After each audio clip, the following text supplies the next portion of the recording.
that we are the American Indians.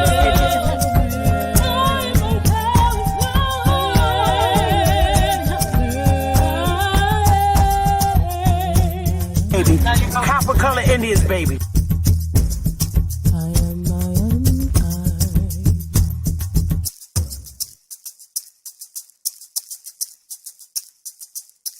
A real Indian, American Indian is me, not from Africa. Remember that. White people are scared to death right now, particularly white males. They're scared to death that they are going to lose their power in the future. And they are. But if you want to get ready for the future, if you want to be treated well in the future, treat others well in the present. Victor Hugo said, "No force on earth can stop an idea whose time has come." The idea of one race, the human race, is an idea whose time has come. We are not going to be able to stop it no matter what they do.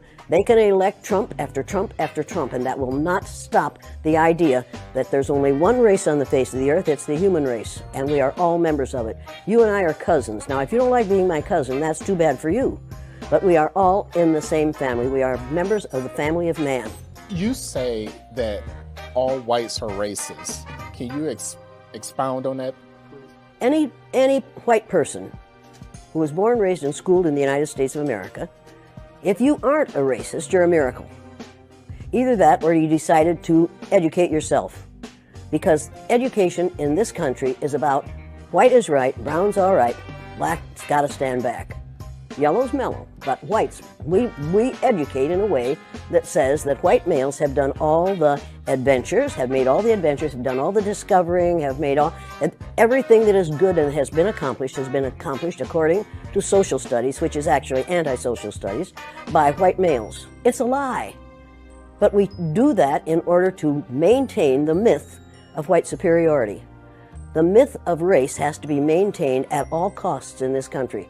Because if white people have to give up the color of their skin as being something that makes them perfect, what do they have left?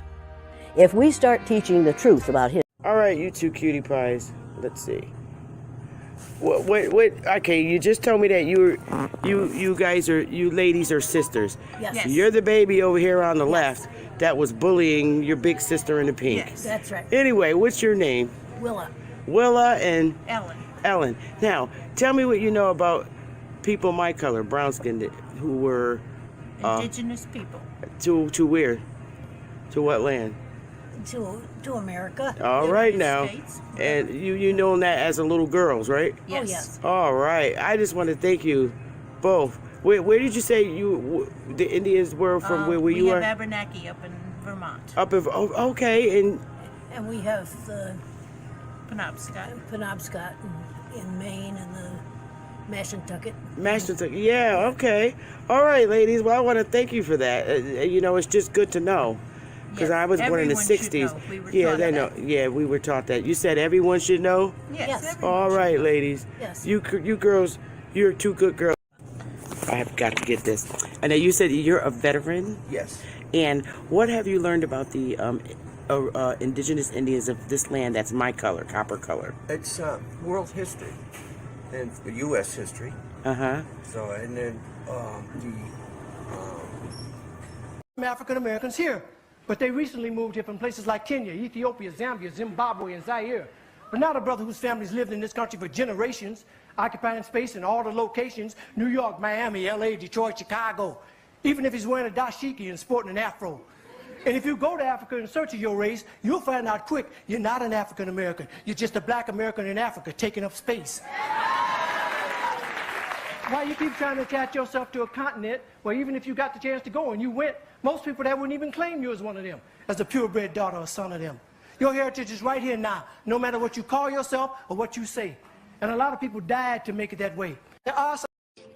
And we are not Africans. We are not African. Are you an African, baby? I'm not no African. Nigga, you a lying motherfucker. You nigga talking about we African. You African, nigga. I ain't African.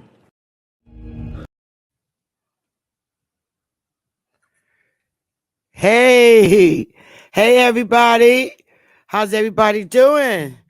Well, we got some good stuff today. Smash that like button. I'm all energized up. Oh yeah. Hey Juice. Hey Elise. Empress Freedom Feather. Hey now. Oh, we gonna get it in, and it's gonna be hot, stanky, and funky. Folks gonna be mad. I don't care. I'm standing on who the hell I am, and you should too. Seriously. Today, it's a wrap. It's a wrap today. Seriously. I'm tired of the madness. Y'all smash the like button. And honor to the people watching that's not in the chat. I hope today's segment get you to, and engage in the chat room. I'm gonna, I started, you know, putting out, I'm starting to put out little stuff that I've been holding on to, um, about our history and you understanding who you are. It's so, I don't care what nobody tell you. I don't care. If people say, oh, it don't even matter. Judge Joe Brown even said, oh, well, what does it matter? No, it means a lot. And I shit you not. You have got to understand that who you are on this North American landmass, it is vitally important. This is your soil, and you have to digest that. You have to let all these other ideologies go and understand who you are.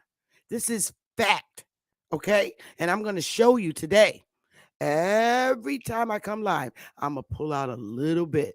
People are going to be mad, and I don't care because I'm a woman and I should not be putting this information out here because there are so many people under the King James law that women should stay silent and speak to their husbands if they want to talk and don't open your mouth and don't do this. I'm sorry. It's a wrap. I am a matriarch. I am big mama of my family, and I'm going to speak and I'm going to share. I'm not holding back nothing. Nothing.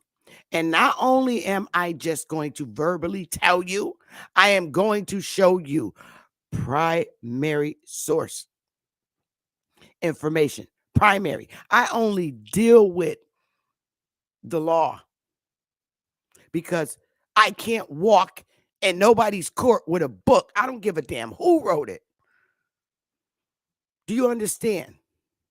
It has to be, if you're in this corporation and your ancestors assimilated in this corporation, whether it was voluntarily or by force, you have to go by their laws until you release yourself from this corporation. And that's a fact. So it's nice reading your books. It's nice reading your novels. It's nice reading your personal opinion about situations. It's nice that you researched, okay, and found stuff. But listen, your book can't help me because you are just an author.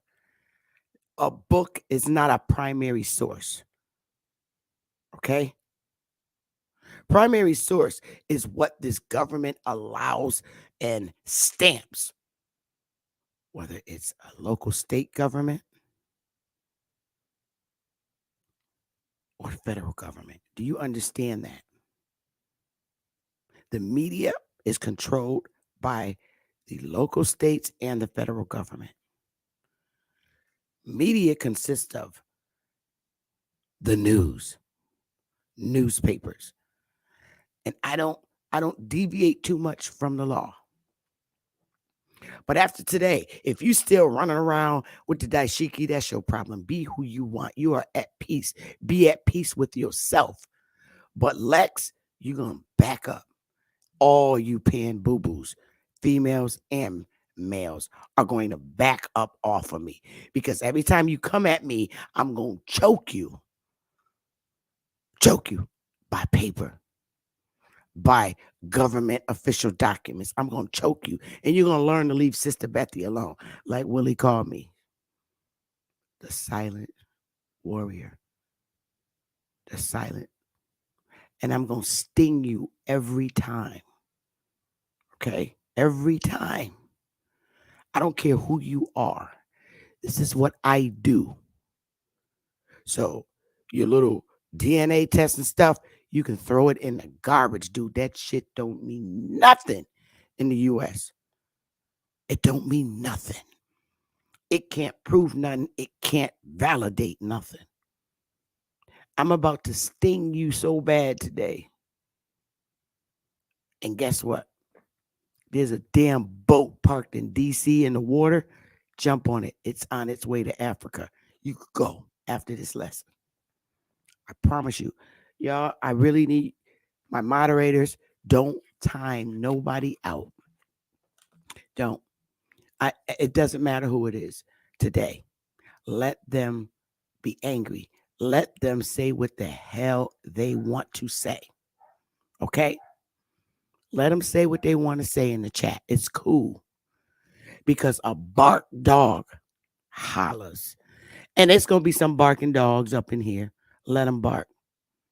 I'll open my panel at the end of the show. I got a lot of slides that I want to go through. And we going to get it in.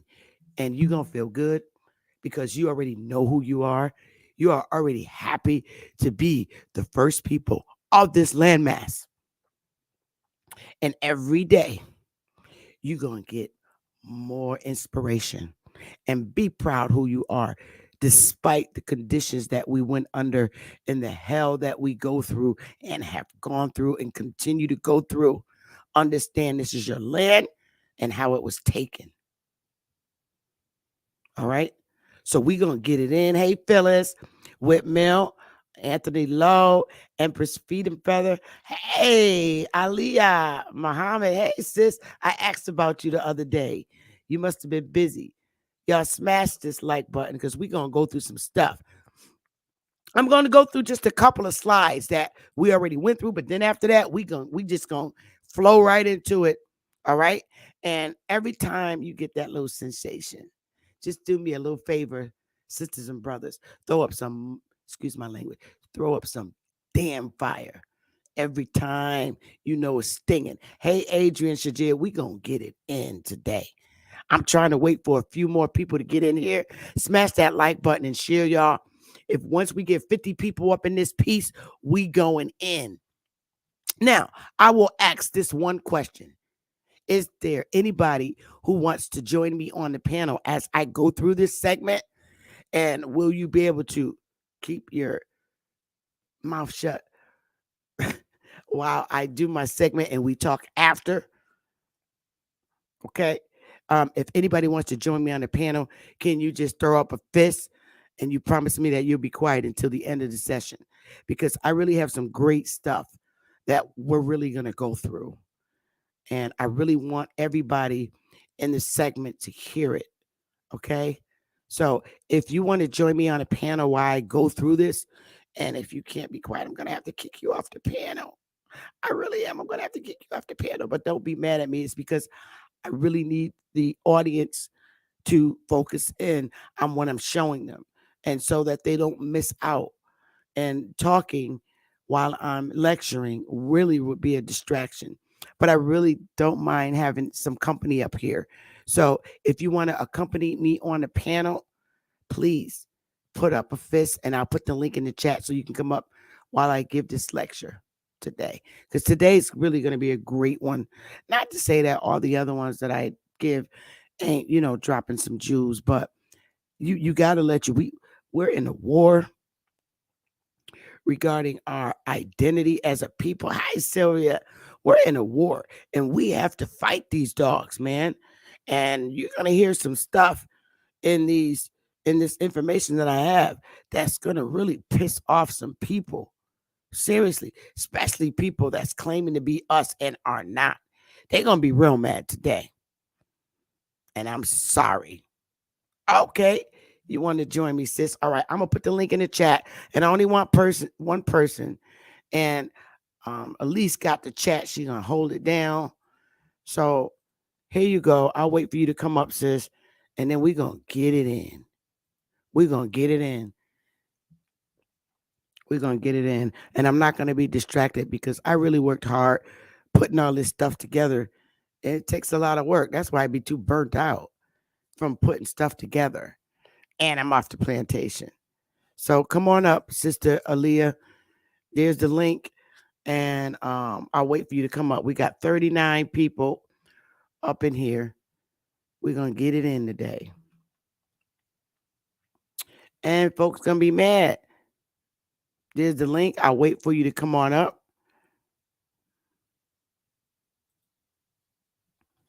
So come on up. Come on up, y'all. Come on up. I'll wait for y'all to come on up. I'm waiting. Howdy doody. Howdy doody. Come on up.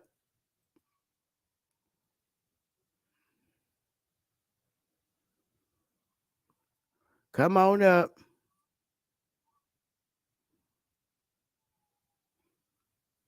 Come on up.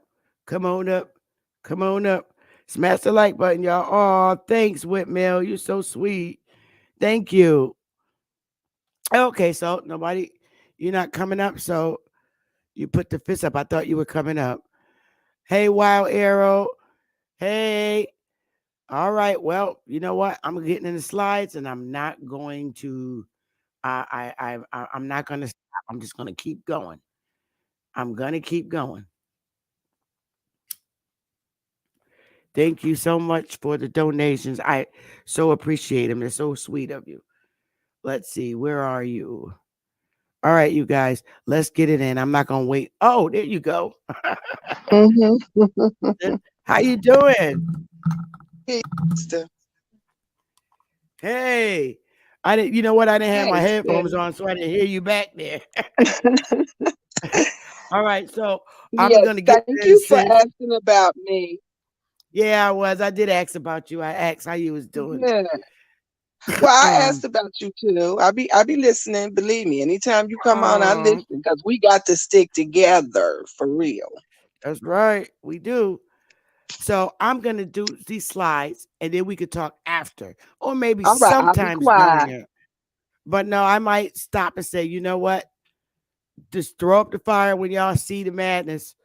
But here we go, y'all. I'm getting ready to go, and it's gonna Okay, let's sting the learn bamboo today. boos. I'm about That's to right. sting them. Let's learn today. Let's learn today again. We got to Mhm. sting them today. We will not wait any longer. So here we go. Let me start from the beginning. So seeing is believing. Now that we can read, comprehend above third grade education level, let's brainstorm and uncover the truth. All right. Pookie, and I'm telling y'all, you after today's segment, you have got to know that our babies, and they grown men now, but they always look like the little guys over in the far left on the bottom. They're going to always look like that, even if they turn 40, 30, 40, 50 years old. Pookie, Ray-Ray, Lil Man, Stank, and Moon always been here. You hear me? They've been fighting this government since they arrived here on Plymouth Rock.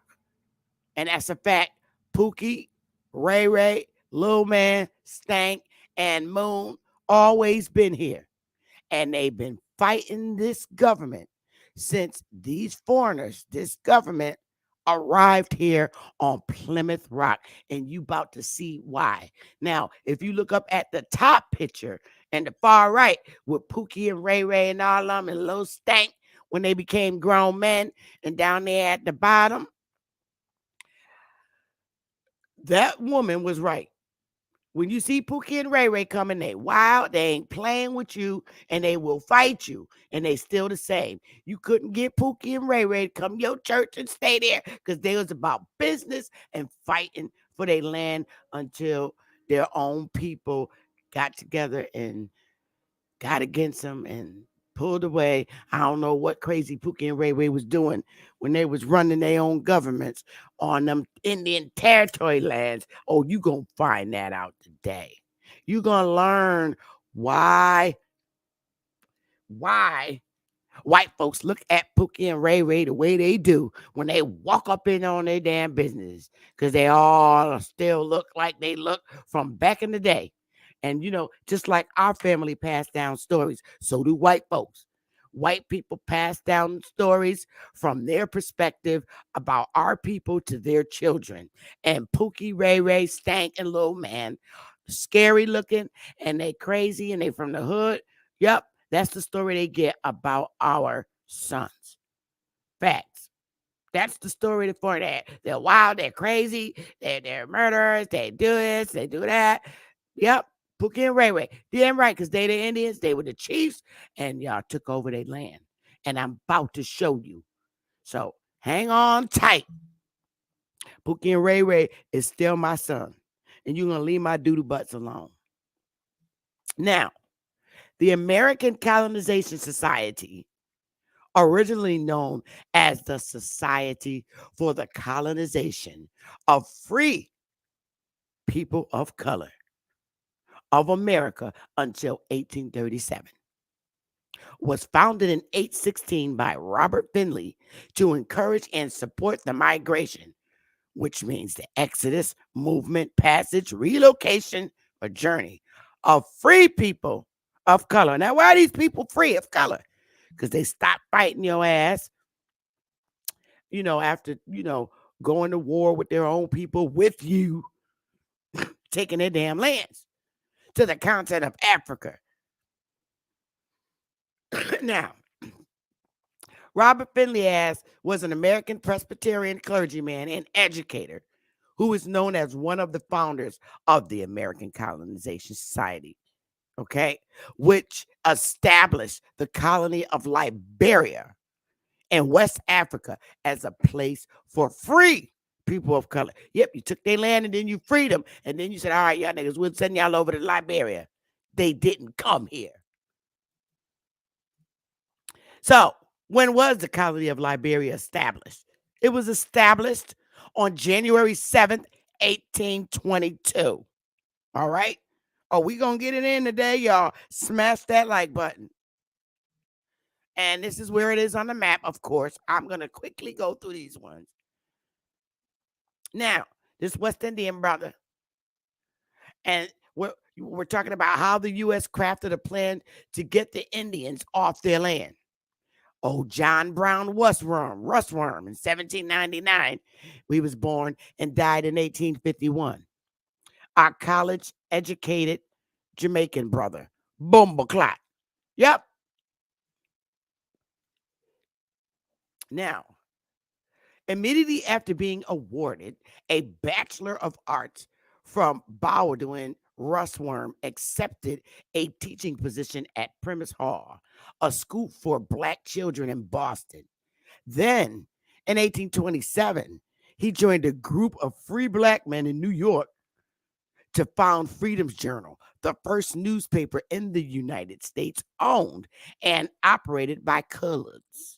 Russworm was a co-editor until September of that year, when he became the sole editor and shifted the newspaper's editorial stance away from abolitionism and instead began to promote the colonization movement.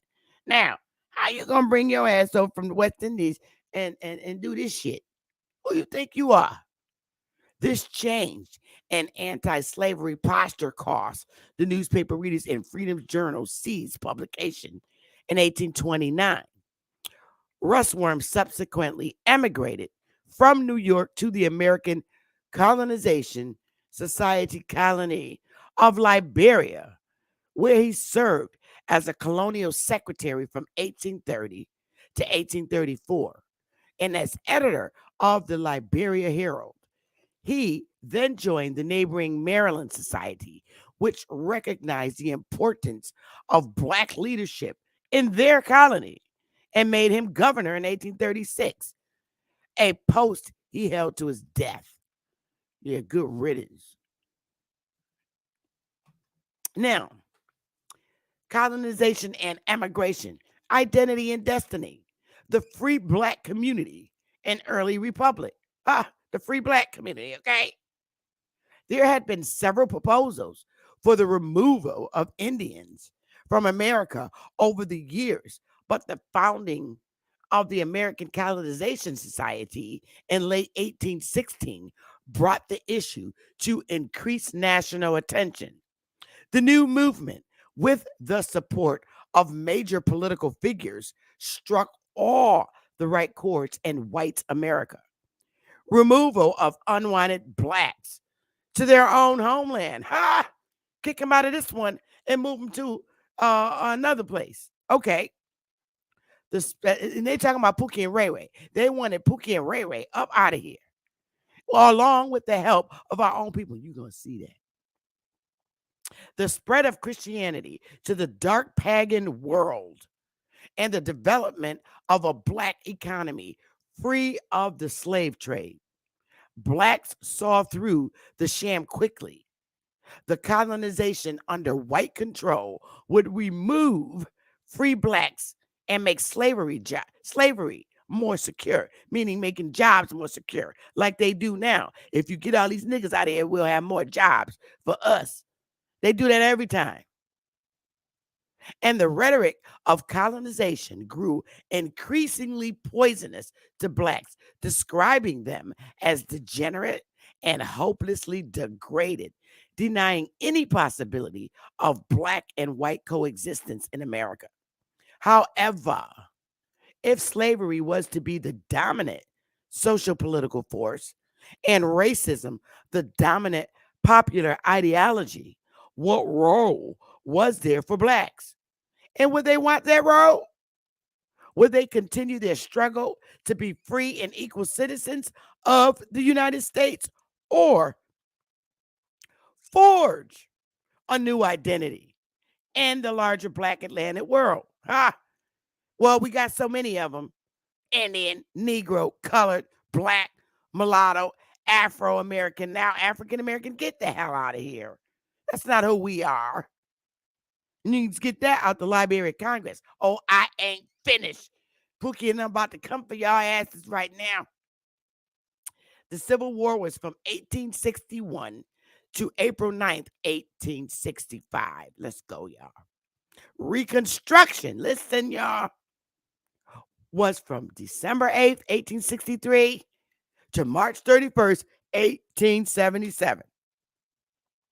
All right, here we go. Here we go now. These are the Indians in North America who they have been trying to get off their lands since they landed here on Plymouth Rock. Pookie and all of them. This is how they look today. And guess what? They're the same ones from way back that they've been trying to get off. You see, these are the ones that did not convert to the Christianity and all that bullshit like you did the other Indians, the ones jumping around and shouting in churches. They ain't going for it. Pookie and Ray-Ray want to do what the hell they want on their land. And they was not paying no damn taxes. That's why they the way they is now. You charging them taxes on their damn land, and you ain't supposed to be. So that's why they doing what the hell they want. They can't get no jobs in your corporation, so they doing what they know how to hustle and feed their families. And you don't like them. And they still look like the wild, crazy Indians from way back when you land here. Don't take no crap from nobody. They just got their weapons pointed towards the wrong people themselves. Now, this Amistad shit is bullshit, okay? Let me tell you something. These Negroes on this damn ship was not fighting them to take them to Africa. They was fighting to stay here on their goddamn own land, all right? That's why they was fighting them. And they make this made-up little ass story. You need to see that little Amistad boat. Look like you could put it in your damn bathtub, the real one that they got displayed here in Connecticut. So this is some bullshit. These are Indians that they was taken to bring to Africa over there in goddamn Liberia. That's what this shit was about, because it was during, look at the date, Amistad, July 1839. That's during Reconstruction. and they was fighting, and you was trying to bring them over to Africa to drop them off over there in Liberia, but they was fighting y'all asses. That's the way the story goes. All right? That bullshit about they getting snatched out of Africa and brought here is bullshit. You should see that little Amistad boat. I shit you not. You can put that little damn boat in your bathtub and push it around. So don't you ever believe what these damn people have. I'm telling you, they've been, these experts, along with our people, been writing these damn stories, and they wrote a lie. What the hell? You took them out of here in Connecticut and was trying to bring them back to Africa, and they was fighting your ass on them shits with whatever they had in their hands. So you're liars. This is during the time of the damn Indian Removal Act.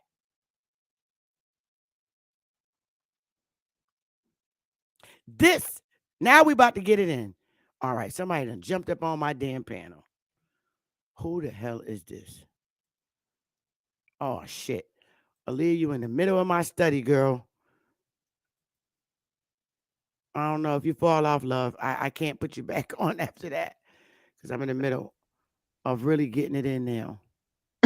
I'm sorry, babe. My phone dropped and I had to come back up. Okay, here we go. From the beginning, I got to get back down there. Okay. All right, let's go. Let's go. Where was I at? All right, now. Yes, ma'am. We about to get in some shit now. Here we go, y'all. Throw up fire because we about to get it in. This is in the Columbia, South Carolina Daily News. All right? Newspapers are primary sources. It's controlled by the government. This is some funny shit. The following, this, and I'm going to pull up the article with the link. Every little article I read, I'm taking you to the original damn document. And I done printed them all out so they could take them down all of the hell they want. I got all of them.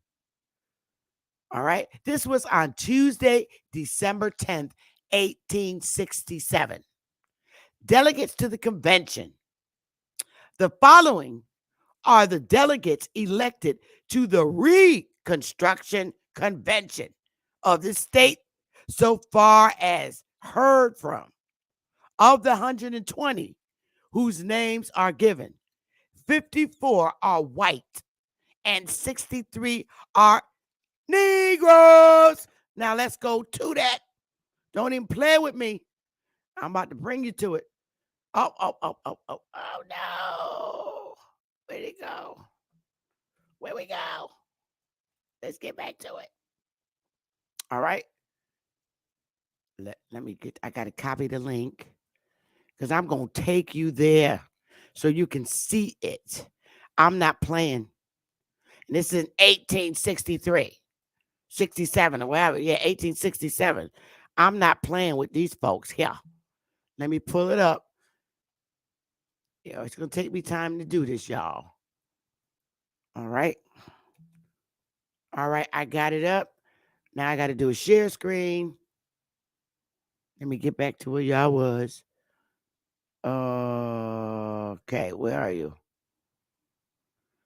Oh, where's my peeps? Okay, there y'all go. Here we go, y'all. We're going to go to each document directly. And here it is. I read it to you. Take you right to it. I make it big. You see it. Delegates to the convention. All right? Colored. Now, they said on that they was Negroes. Okay? But here's their names. Abel, this is South Carolina, 1867. Nelson Joyner, all colored. John Newell, colored. Samuel Johnson, colored. Abraham Middleton, colored. All these people, Reuben, Holmes, James, all Whipper, Lawrence, Langley, colored. And Berkeley, this is all South Carolina. Throw up some damn fire. Colored. These are who at the convention, the delegates. All of them, they're all colored, baby.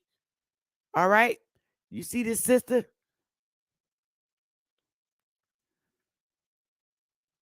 sis? Aaliyah, you see this? Oh, I don't know what's wrong with it. Y'all thumbs up. Okay, that audience. I was on mute. I was on mute. I didn't know you wanted me to say nothing. Yeah, I said during, and I might. Oh, okay. Yeah, I see it. Most definitely. Delegates to the convention. Now, listen, y'all. Our people helped reconstruct things from the way they used to be in the South. I'm telling you, we had the majority. Understand this, who was involved. Mm-hmm. All right. I ain't finished. We about to get hot, stinky, and funky up in here now. And right now. All right, let's get back to it. Where's my damn article? We about to get hot, stinky, and funky. Where's my share screen? So we can stop this one. And we can go back to where you are and do a share screen. Oh, I ain't finished. Oh, Miss Seeley home now. Miss Seeley home now. Here we go. Now, we already read this on January 8, 1782. Now, the South Carolina legislature met in Jacksonboro with Majesty General Nathaniel Greene and his large Patriot army, between them and the British Army in Charleston. The House of Representatives met and adjourned each day until a quorum could arrive, which happened on January 17th. This was the first time that South Carolina legislature had met since 1780. Attention, fellow seniors. Before the British seized Charlestown on May 12th. This assembly adjourned on February 16, 1782. All right. Ratified in 1788. Signed or give formal consent to a treaty, contract, or agreement, making it officially valid. Now let's go, y'all. We about to get it in. I'm going to take you to this next screen. All right, come on, copy. I got to stop the share screen. And we're going to keep flowing right through this shit. It's going to take a minute, but I want you to see the official shit for yourself. Here we go. Oh, I tell you, when I say Miss Seeley home, she home. Here we go, y'all. Can y'all see how big this is? It should be shared. My phone is a little. Can you see this, sis? Yeah, I can see it. This is Charleston Daily News, November 27th, 1872. This is the General Assembly. All right. Here we go. All South Carolina Senate. Colored. We outnumbered. Colored. All of it colored. I'm not playing. All colored. Too many goddamn Indians. Colored. I ain't finished. It's still over here. It's just a hot mess. Whoa. Get back down there. Colored. Here we go. All the way up to the top here. I think this is the end. Didn't they have more on this side? Yep. Here you go. Colored. There's the rest of them. Smith, Spears. All colored. Outnumbered the whites. All right. So we got that. So you now know 1872, we was in power in South Carolina. I ain't finished. I told you this is going to get real funky and folks is going to be mad. All right. I got to take you to this one. Here, I'm going to copy. It says, the Charleston Daily News, November 27, 1872. It is learned from private sources that on July 27th, 50 Indians attacked a party of 8 white men 30 miles south of Cheyenne and killed 3 and captured 3 of the party. Now, if the Indians did this shit, wait, am I sharing this? Yes, ma'am. You see it? Well, I did. It's gone now. All right, let me try it again. Pull it back up. Damn. Hmm. All right, let me try it I hope again. they listening because this is all documented. And if they would just go read the papers back in the 1800s or whatever they can find back in the 1800s, they could read these things for themselves and understand who we are. Okay, here we go, y'all. Here it go. It is learned from private sources. I thought they was looking at this. Is it sharing now? Yes, I got to see Okay. something. 50 Indians attacked a party of 8 white men 30 miles south of Cheyenne and killed 3 and captured 3 of the party. Pookie and Ray-Ray, they were running around. I'm telling you, you're learning why they don't like Pookie and Ray-Ray. Because they wasn't feeling they goddamn um US corporation. They wasn't feeling it. Pookie and Ray-Ray wasn't playing. So now let's go to the month. Let's go and get it. Let's go pull it up because there's some more stuff up there. I was tired. I tell you, I was tired. Here we go. We're going to pull up Pookie and Ray-Ray. Paste. Now we're going to read some good stuff. Where are you? Stop sharing. We're going to go here and share again. Share again. Here we go, y'all. You about to find out who them damn Indian is. I'm not playing. Let me know if it got bigger. Is this sharing, Boo? Yes, I see something. Okay, here we go. Here's the 50 Indians right there. I'm not playing. Right there. It is heard. 50 Indians right in the article.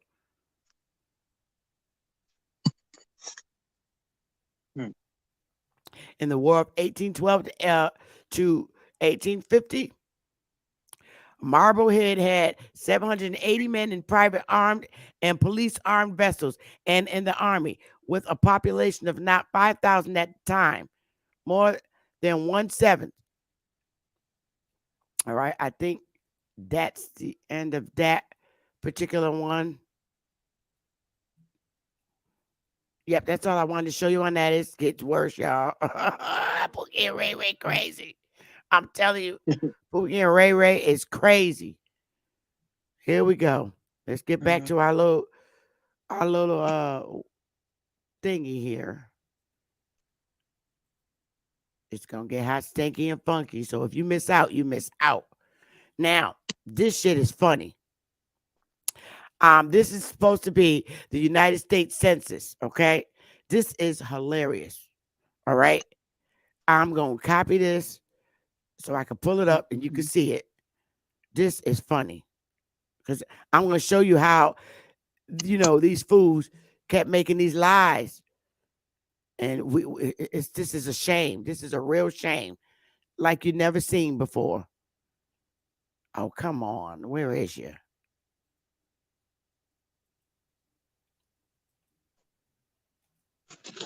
I saved the best for last, for the last. And this ain't the end of it. Here we go. Share screen. Oh, it takes so long to do this.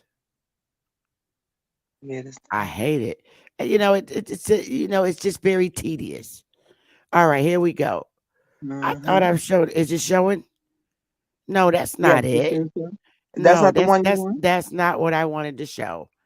Oh, okay. Share, present. Here we go. I gotta go to the window. No, to the Chrome tab. There we go. There we go. Is this the one with the census sheet? Yeah, this is the census sheet one. It better be. I think this is it. Yep, this is funny. All right, here we go. The United States Census. All right, this is funny.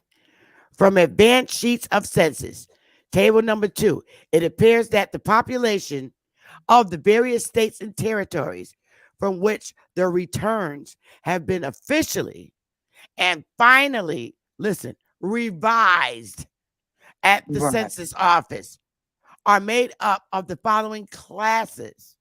Whites. They always want to make it seem like it's more whites. All right. Alabama, 521 384 colors and Indians. Indians in this case right here, because they asses mulattoes. And then a little Chinese. Ain't no Chinese people in Alabama. They put dots there. And I'm just gonna look at the funny ones. They said in Georgia, there was 40 Indians. Now you know goddamn well. In Georgia, there was way more Indians than that. Saying it was only 40 Indians. Okay, That's sad. get your damn laugh on. Wait a minute. Mhm. Wait. In the District of Columbia, they said it was only 15 Indians.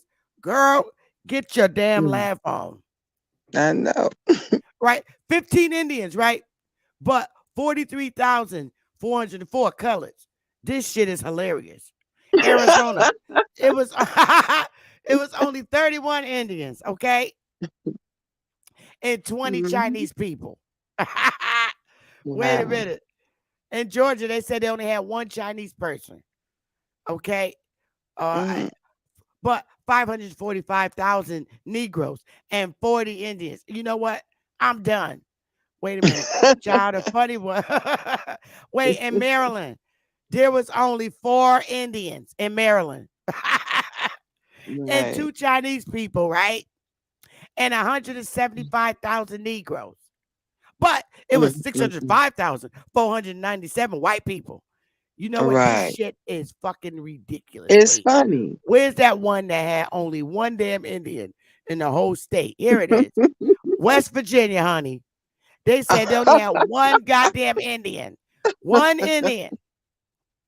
But 17,980 Negroes. Oh, but there was 424,033 white men. This damn revised ass. Ooh.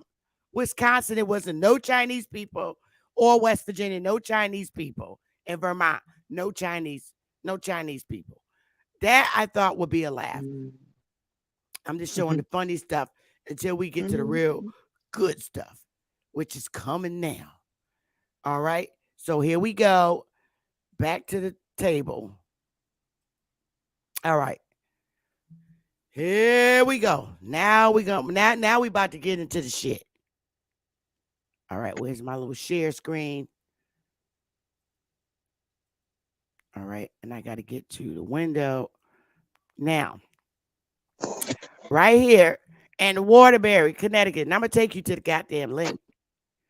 Waterbury, Connecticut, Friday, September, because not a coincidence said it wasn't no goddamn black Indians in Connecticut.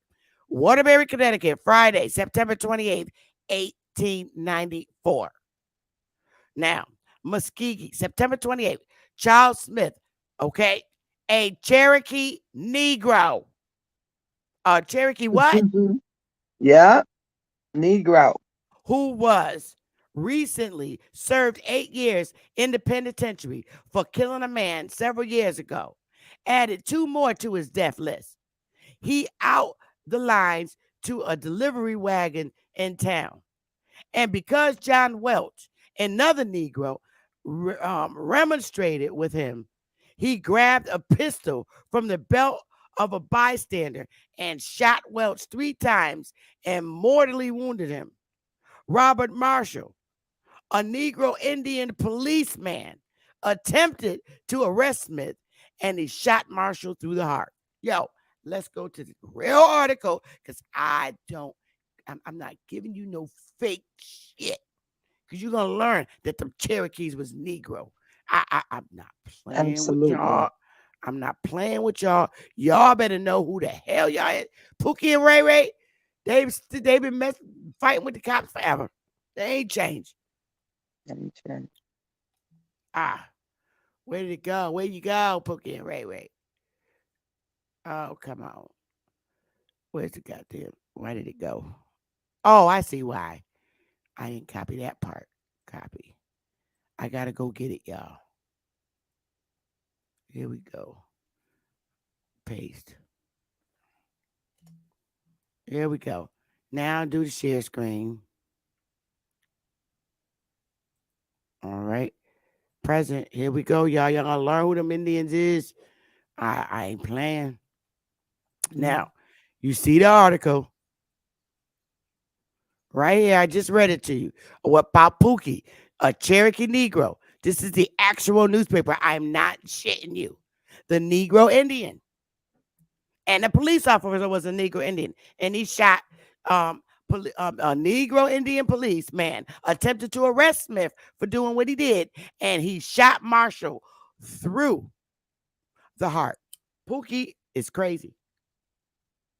This is why when white people see black guys, this is why they look at them and like, ooh. And they be bugging. Because Pookie and Ray-Ray is still here, honey. Wait, I ain't finished. I ain't even finished. Let me, I'm not finished. Where y'all go? Y'all disappeared from me. Where y'all go? You still there? Yeah, we're here. I don't know what the hell. All right. All right. Let me, I got Too much fire. Too much fire. Too much shit. Open up. Come on.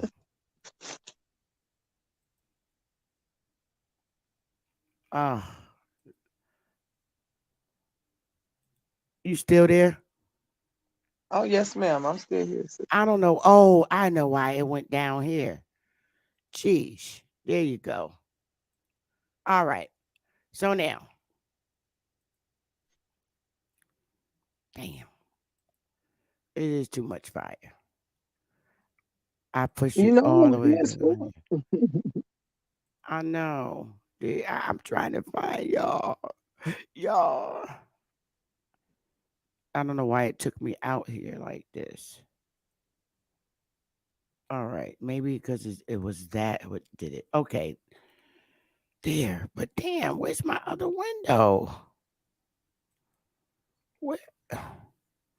See, I got too many windows open up and it's driving me nuts. All right.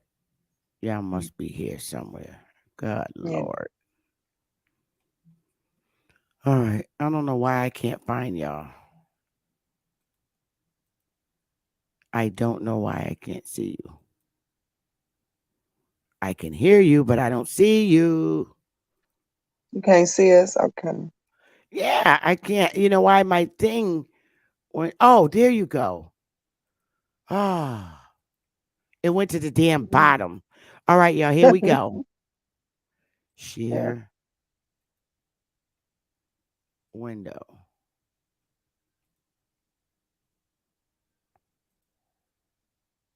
All right, now we got it up. They gonna be mad at Pookie, but I don't care. All right, here we go, y'all. We already seen this. The Negroes and white, South Carolina radical members, the first legislator after the war. Negroes and whites, Europeans on the legislator. Ain't not one damn mongoloid in this picture. I ain't finished, y'all. I'm not finished. Now, y'all see this. These little funny things over here on the right is not in this legislator. Nowhere. It's Negroes fighting over Negro land. I'm about to show it to you. Next, let's go. The Negro Indians, Indian Territory. The Negro Indians, you see the next slide? The Negro Indians, listen to this. They are the ones who are being robbed of their Indian Territory lands. Throw up some goddamn fire. Strange results of the adoption by Indian tribes of their Negro slaves. Hold on, y'all. We going to the article. I'm not making this shit up. Stop the share screen. Go to the article. I don't even want that up. Go to the article, and that's where I'm going. Paste. All right. Here we go.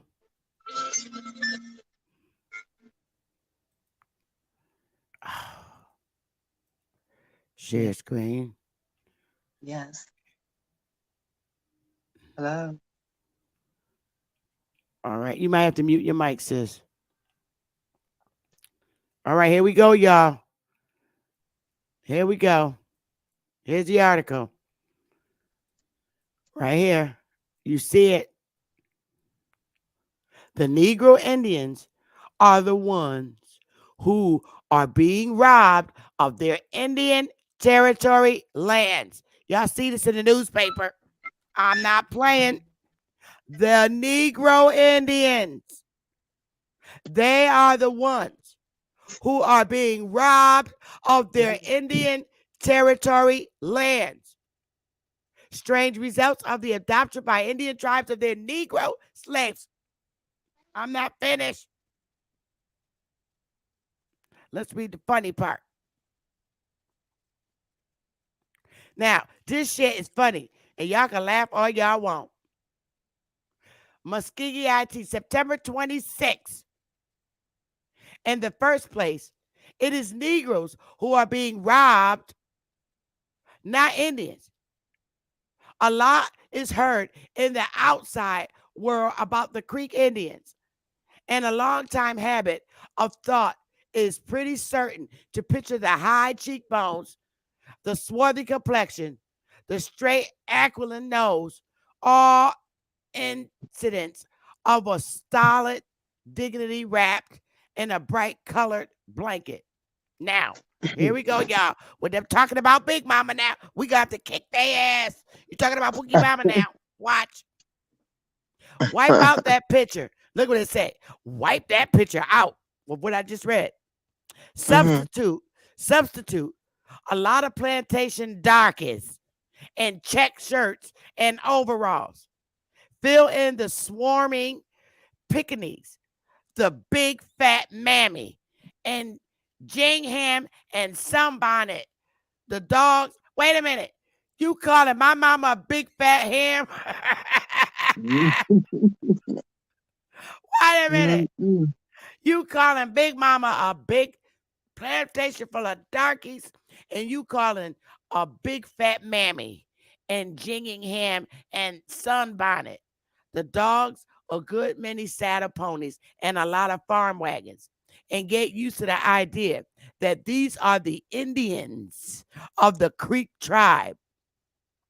There is not a TP in the reservation, and you might travel 1,000 miles and not see a square inch of beadwork or a buckskin garment. There are 15,000 so-called Creek Indians, of whom fully 12,000 are Negroes. Ha! Yo, throw up some fire. This shit is real. That's right. Or of Negro extraction. All right? There are about 3,000 full bloods, but they are a retiring and inconsequential minority. They keep to their cabins in the hills. And if one comes to town, he will easily pass for the average sun-brown farmer of the Caucasian race. 30 years ago, these Negroes were all slaves, the property of the Indians. Now, the Indians is supposed to be the goddamn mulattoes, but the real ones is the goddamn fat mama and all of them. The Creeks and the other 4 tribes, the Cherokees, Choctaws, Seminoles, and Chickasaws, lived in the South, in Tennessee, Georgia, and Florida, and took on the ways of civilization. Understand, that's when we went into their shit. They farmed, acquired money, and bought black men to do their work for them. All right? I ain't finished, honey. I ain't even finished. What this one say? Let me see. I ain't finished. The Indians were tricked, it's claimed. The full-blood Indians lived on terms of friendship and social equality with the Negroes, but they are naturally chagrined at the consequences of adopting their former slaves as members of their tribes.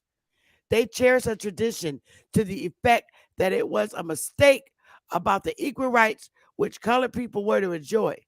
As they tell it, the treaties the negotiated in 1866 with the United States were made through a colored preacher who was a clever linguist, and knew all the dialects of the 5 tribes as well as English.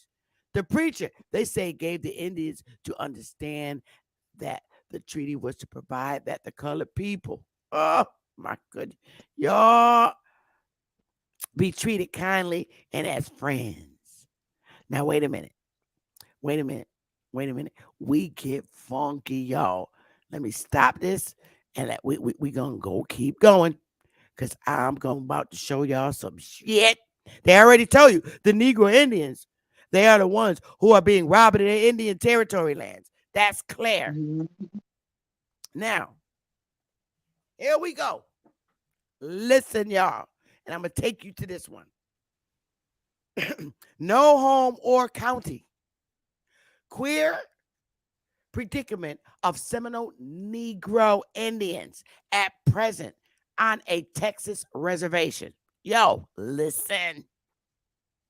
According to reports received at the War Department, the so-called Seminole Negro Indians sequestrated on Fort Clark Military Reservation in Texas have neither country, home,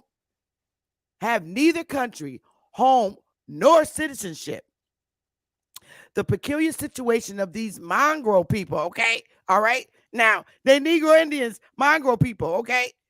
Has been under consideration at the War Department for many years with a view to more clearly defining their legal and political status. But so far, nothing has been done for their relief. There are about 150 of these Indians. They all reside at Fort Clark. Now we going to see read the real shit. See, I'm not playing with these damn people. I'm not playing with these damn people. Not today. Oh, no, sir, Miss Sealy. Not today. Let's get to it. Paste. I'm about to share with y'all. Yo, this whole story. Oh, come on. Stop playing with me. Here we go. Now, let me get back to where my peeps is. Share screen. I ain't finished. I'm not finished. Oh, we about to get hot, stinky, and funky up in here. So I just read to y'all that, right? Now let's read about them. No home. I'm going to read it over again, because now I don't want to got the damn article. And I'm not playing fire. Y'all listen. I need y'all to listen. No home or country. Queer predicament of Seminole Negro Indians at present on a Texas reservation. Here we go. I'm reading it again. According to reports received at the War Department, the so-called Seminole Negro Indians sequestrated on Fort Clark Military Reservation in Texas have neither country, home, nor citizenship. The peculiar situation of these mongrel people, okay, they're Negro Indians, but they're mongrel, okay, has been under consideration at the War Department for many years with a view to more clearly defining their legal and political status. But so far, nothing has been done for their relief. There are about 150 of these Indians. They all reside at Fort Clark by permission of the War Department and are under the control of the post commander. They are reputed to be peaceable and honest, live in huts and houses, cultivate some ground, raise a little stock, and support themselves by their own labor. 20 of them are enlisted scouts, 8 at Fort Clark and 12 at Fort Ringo, Texas. And as such, it is reported render excellent service. Their history in brief appears as follows. Listen, y'all. They were originally with the Seminole Indians in Florida about 1849. Their ancestors emigrated to Mexico. Corp Tibbetts a survivor of these movements, the oldest man among them, and who claims to have been born in the Indian Territory, says, we remained in Mexico until 1870. Then recrossed into United States at Eagle Pass, Texas, Old Fort Duncan. A number of us enlisted as scouts. About 40 of these scouts with their families came to Fort Clark in 1876. He claims that some kind of a treaty paper, which was accidentally burned, promised them homes back in the Indian Nation, Indian Territory. It seems that by a ruling of the Interior Department, they are not beneficiaries, you mongoloids, in any respect under the Seminole Treaty of 1866. General McKibben, in his annual report for 1900, said regarding these people having forfeited their rights to residence and citizenship in Mexico, and being neither citizens of the United States nor recognized by the Seminoles as part of their people. Now, that tells you the Seminoles in Florida were the Indian Negroes, the real ones. And these motherfuckers gonna cross the border and try to come over there and be a damn Seminole, talking about the paper burned up. Get your ass out of here. Some action should be taken whereby the status of these people may be defined. It is respectfully recommended that the attention of Congress be called to these people. So they want these little Mongoloids to bring their little ass over here in Florida because the Seminoles was already there. So you know that the Seminole Indians in Florida, that was some goddamn Negroes. And we gonna get into it more. General Grant stated in his annual report of 1903 that many, if not all, of the male adults have been at one time or another enlisted in the Army as scouts, so that at the present time, the entire adult male population may be regarded more or less as discharged veterans. In some instances, the grandfather, father, and son in the family having all served as scouts in the regular army. As it is, however, they are an interesting tribe of mongrel Americans. All right? These one who's running around here to stole your damn identity because there was already Seminoles in Florida. Y'all asses wanted to come there with your little paper talking about they said y'all could join. The Seminoles said y'all could join, y'all lying ass. And dependent as they are upon the mercy and management of the military at Fort Clark, they are nothing more than wards of the military department. And the final consideration of the status of these people with the view to determine what shall be done with them, said General Grant, I recommend that the government purchase or secure in the Indian Territory a tract of land sufficient and suitable for the support of these so-called Seminole Negroes. Okay? So-called. And that they be located thereon with full permanent title and some immediate help to start them as farmers. Now, y'all hear this shit. Now, they brought their ass from up out of Mexico, okay, which is part of the Americas, but they was trying to get their ass over to Florida to be with them niggas, with their brother, with Negroes, because that's who they wanted to be with. So they did a lot of this by getting Indians from Mexico and South America, bringing them over to talk, oh, these are real Indians. All right. But no, they already had Seminole Indians in Florida, and they was niggas. I know, because my damn daddy was one. General Lee, don't play with Tampa, Florida, God damn it.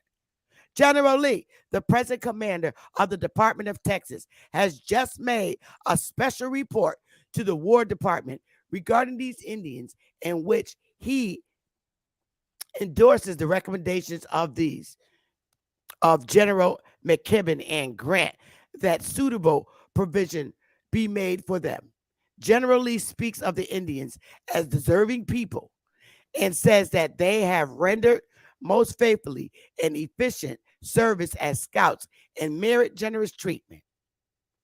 So that's pretty much how these you know what got up in the Seminole tribe. Okay, they brought out of Mexico, but there was already Aboriginals, Seminole Indians in Florida. All right, I ain't finished, y'all. Oh, it's gonna get hot, steaky. Is this a hot mess or what, girl? Mm-hmm. It Now happened every year. we about to get it in now.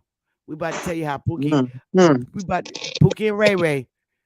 Yeah. Okay, copy. Let me get this in here.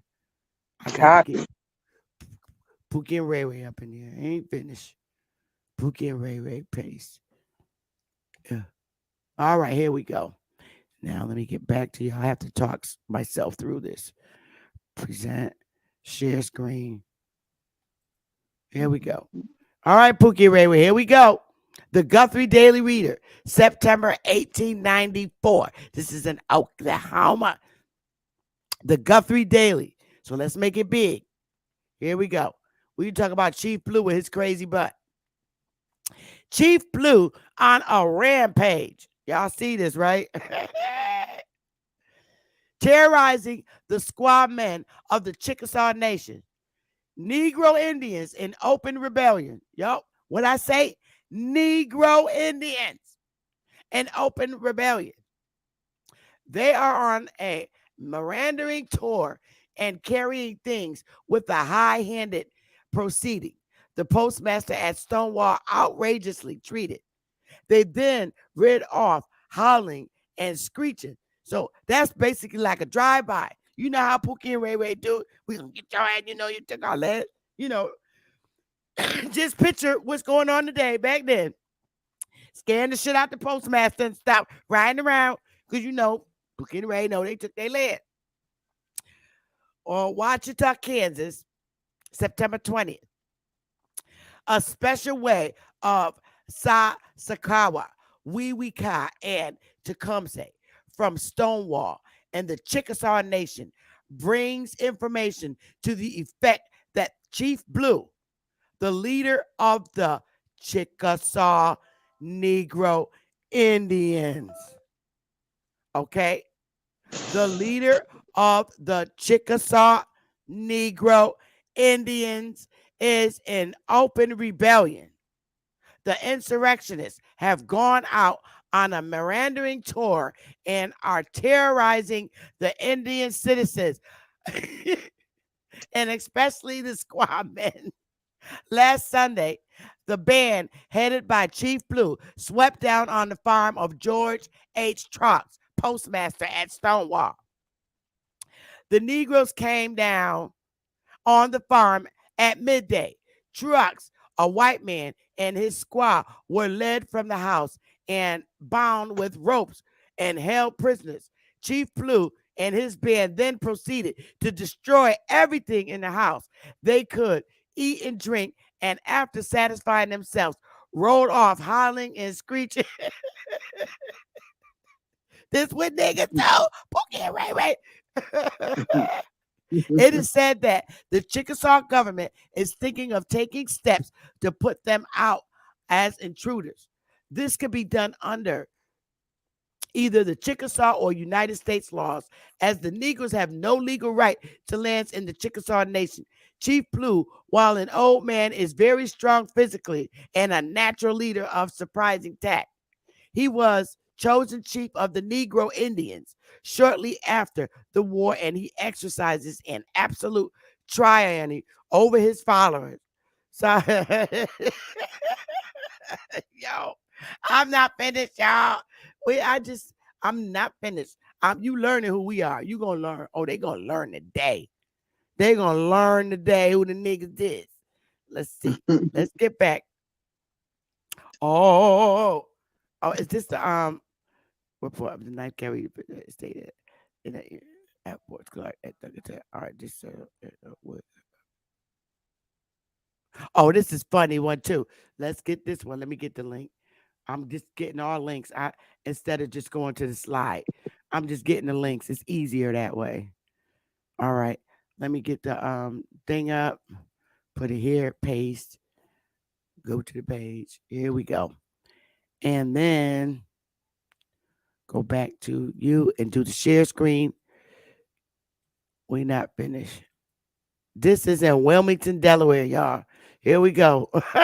I'm telling you, Negroes everywhere. Okay. Um, is this it? I think it is. Oh, Washington, August 31st, and this is the Wednesday. Um, um, the Wilmington Wednesday, September 1875. I think I don't know if this is. Oh, okay, yeah, this is different. All right, the Seminole Negro Indians again. They asses. The War Department has forwarded to the Secretary of Interior a copy of the report from Ninth Cavalry dated Fort Clark stating that the Seminole Negro Indians, now at Forts Clark and Duncan, Texas, are in a destitute condition and desire to be sent to Arizona, where they can obtain a living or be sent back to Florida, from whence they were taken. Colonial Nats reports the total number of these Negroes, okay, at about 500 men, women, and children. About 60 of these are boys. If the government cannot provide land suitable for cultivation, they beg to be sent to Florida, where, without owning land, they can obtain land to work until means are created by their labor to purchase land. They was like, look, send us back to Florida. We'll fuck it. We'll work for our land. This is all during this time, y'all. They were they represent that when they were transferred with the Seminole Indians from Florida to the Western Territory, their women and children were kidnapped by both Indians and white men and sold into slavery. These forced them to clear the country and go to Mexico. They were induced to return to Texas by promises which had never been filled. A few now employed by the government as Indian scouts is the only means they have of support. The men are now away from their families on distant scouts. Many of the men who are carried on the rolls of Seminole scouts are discharged soldiers from colored regiments or servants of the officer. Discharged. Listen, I listen. I I'm gonna keep going. These Seminole Negroes are entirely distant from the Seminole Indians. They are like all Negroes, except that they are accustomed to arms, are brave and daring and superior to the Indians of the region and fighting qualities. Meaning Pookie and Ray-Ray, they different. They will whoop your ass, okay? They are the Seminole Indians. They are like all Negroes, except that they are accustomed to arms. They want their shit on their Mac 9s. Are brave and daring and superior to the Indians of this region in fighting qualities. Yep, because they'll whoop your ass. They from Florida. Girl, you get you a Tampa, Florida ass whooping. I believe it, humanity and economy, to put these people in a way of self-support, and if not colonized in a government reservation, send them as they request to Florida. They mean send their asses back to Florida. Fuck it. Send Pookie and Ray-Ray ass back to Florida with they fighting ass because they got their Mac 9s on them and they ain't playing. They ain't playing with nobody. Okay? They ain't playing. Listen, I ain't finished, y'all. I ain't finished. Oh, Pookie and Ray-Ray ain't done. I'm gonna get your butt not a coincidence. Oh, I got you. I got your little tail not a coincidence. Here we go. All right.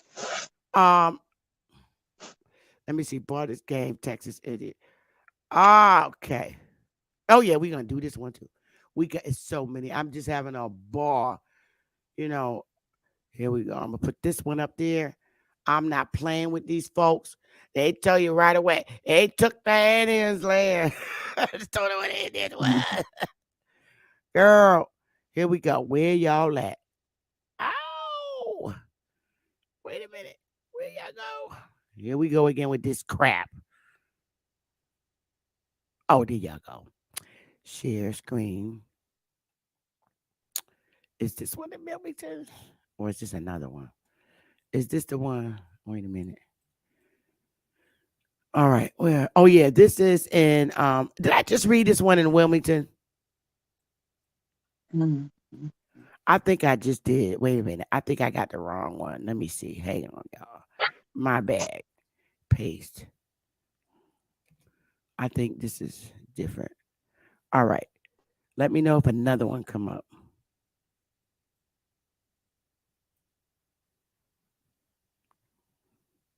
No, it didn't come up. All right, I try this way. Here we go. This damn thing drive me nuts. Share. Present. Okay, yeah, this is it. All right, here we go, y'all. All right. This is the Kentucky. This is Paris, Kentucky. The Bourbon News, Paris, Kentucky, in 1899. All right, here we go. Why is this showing at the bottom of my screen? Whatever. Okay. How a Texas scout convinced a skeptical colonial about Indians. You gentlemen who have served in southwestern Texas began a jolly West Point captain. While sitting before the campfire with the volunteers recently, have seen the Seminole Negro Indian Scouts. In the early 1880s, when I was a lieutenant, my regiment was stationed at Old Fort Clark and was assigned to command the same scouts. Southwestern Texas at the time was a pretty wild stretch of country. Civilization stopped at San Antonio, and the duty of these Negro Indians was to keep that border free from smugglers, marauding parties, and hostile Indians. Once every 4 months, they came to Clark for their money. And then, well, pardon the expression, gentlemen, there was hell to pay. The men had a good many sharp brushes with the Redskins, and when they were warmed up with liquor, they liked to tell off these affairs. The commander, a drunk person speak a sober mind, a drunk nigga speak a sober mind. The commander at Fort Clark was a little skeptical about these Indian stories. And one day he said to me in a joking way, I don't believe there is an Indian in West Texas, and I'll give $50 to it. Huh? I was going to order some. Oh, you got to mute. Oh, I'm sorry. I don't believe there is an Indian in West Texas, and I'll give $50 to any man in your command who will bring in a dead redskin. Yo, this is a hot mess. I'm going to stop here, and I'm not finished, y'all. I got some more. All right, here we go. This is in Greenville Times, Mississippi. I'm going to pull this one up. This one is a hot mess. Let me get it up here. I'm going to put it in here.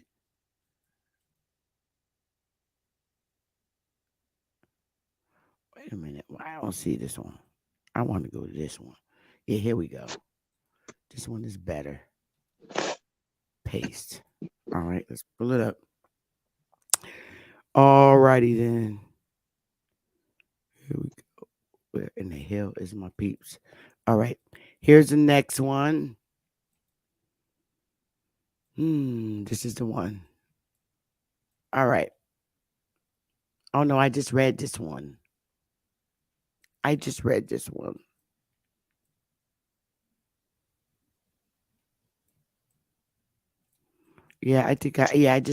one. My bad. I don't need this one. This is the one, I think. Is this the one?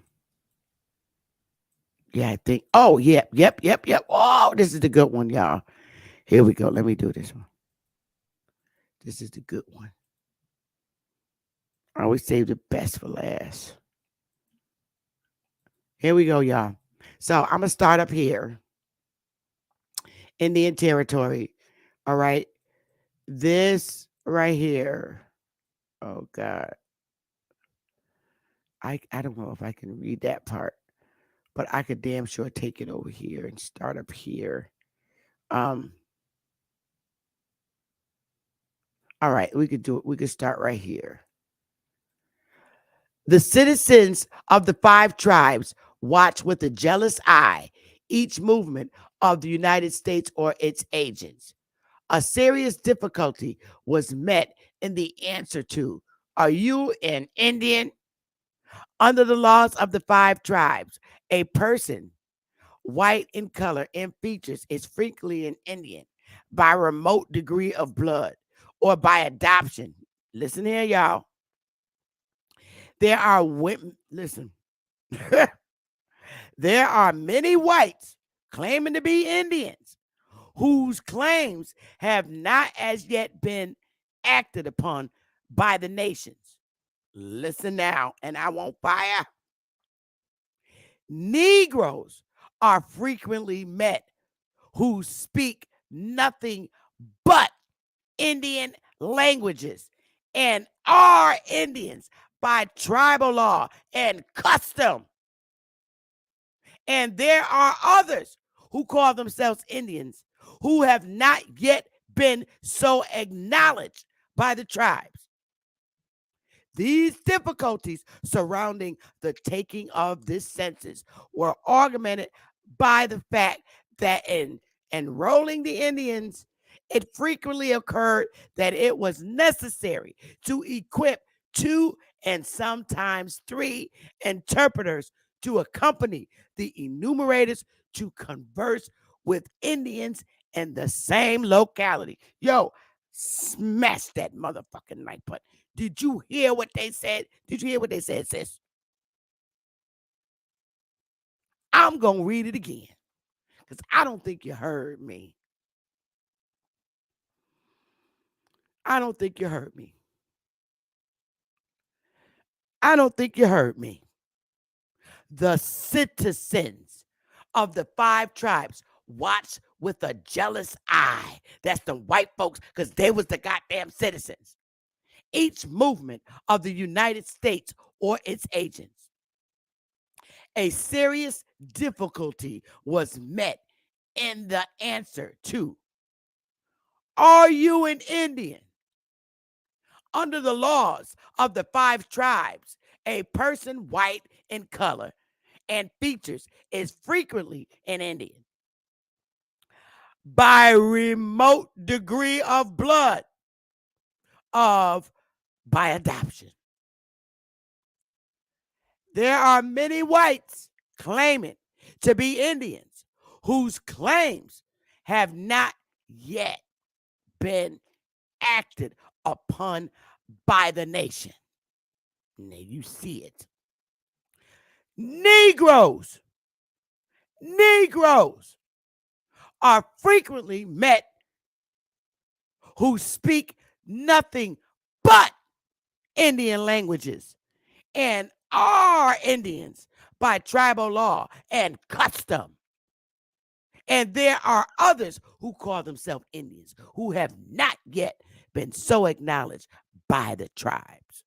I'm not playing with these goddamn. The Negroes speak that goddamn language. God damn it. Throw up some damn fire with your Indian ass niggas. Sting. I know it hurts. I know it hurts.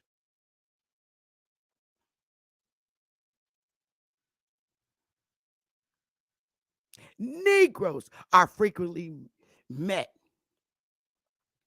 who speak nothing but Indian languages and are Indians by tribal law and custom. And there are others who call themselves Indians who have not yet been acknowledged by the tribes. The difficulties surrounding the taking of this census were augmented by the fact that in enrolling the Indians, it frequently occurred that it was necessary to equip 2 and sometimes 3 interpreters to accompany the enumerators to converse with Indians in the same locality. It is a singular fact developed by the report of the expert special agent in charge of the census for the Indian Territory that the entire Indian population of the vast areas of land in possession of the 5 tribes is only 50,055. It is shown that 45,494 of the Indians are living with their own tribes, and 4,561 Indians are found living in tribes other than their own. There are 18,636 Indian citizen Negroes and others claiming citizenship who are of Negro descent.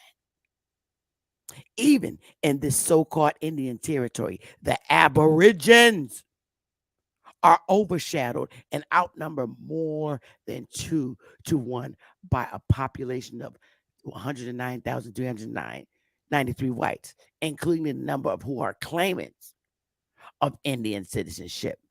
The total population is 178,97, including the unlucky number of 13 Chinese almond eye members of a race which is unlucky in this country in many respects. Don't play with me ever again about who the first people of this land is. You read it. Hey, sis, who's the Indians in this damn land?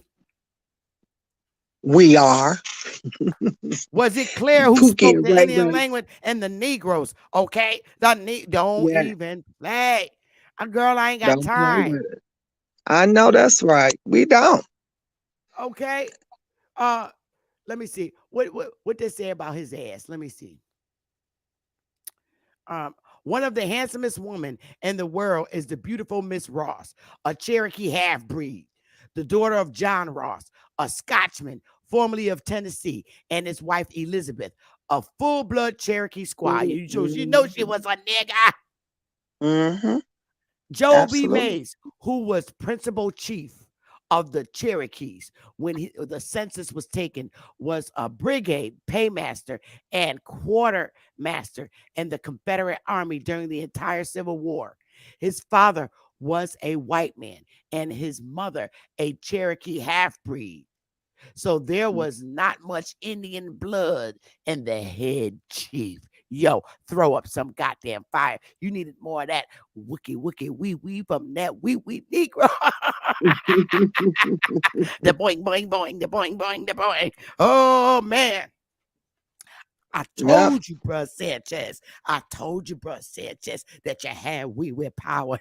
And now I think you should believe me, bruh Sanchez. You got that wee power. Oh, by injection, you will be an Indian baby. I marry you. In the Indian towns, pure Indians are few and far between. In the country, some are met. Negro Indians, especially in the Creek Nation. Oh, go ahead, Creeks. Creek. So I creep. Yeah. Da da da da da da da da da da da da da da. So I creep. Yeah, Negro Indians, especially in the Creek Nation, can be found in abundance, and some speak only the Creek language.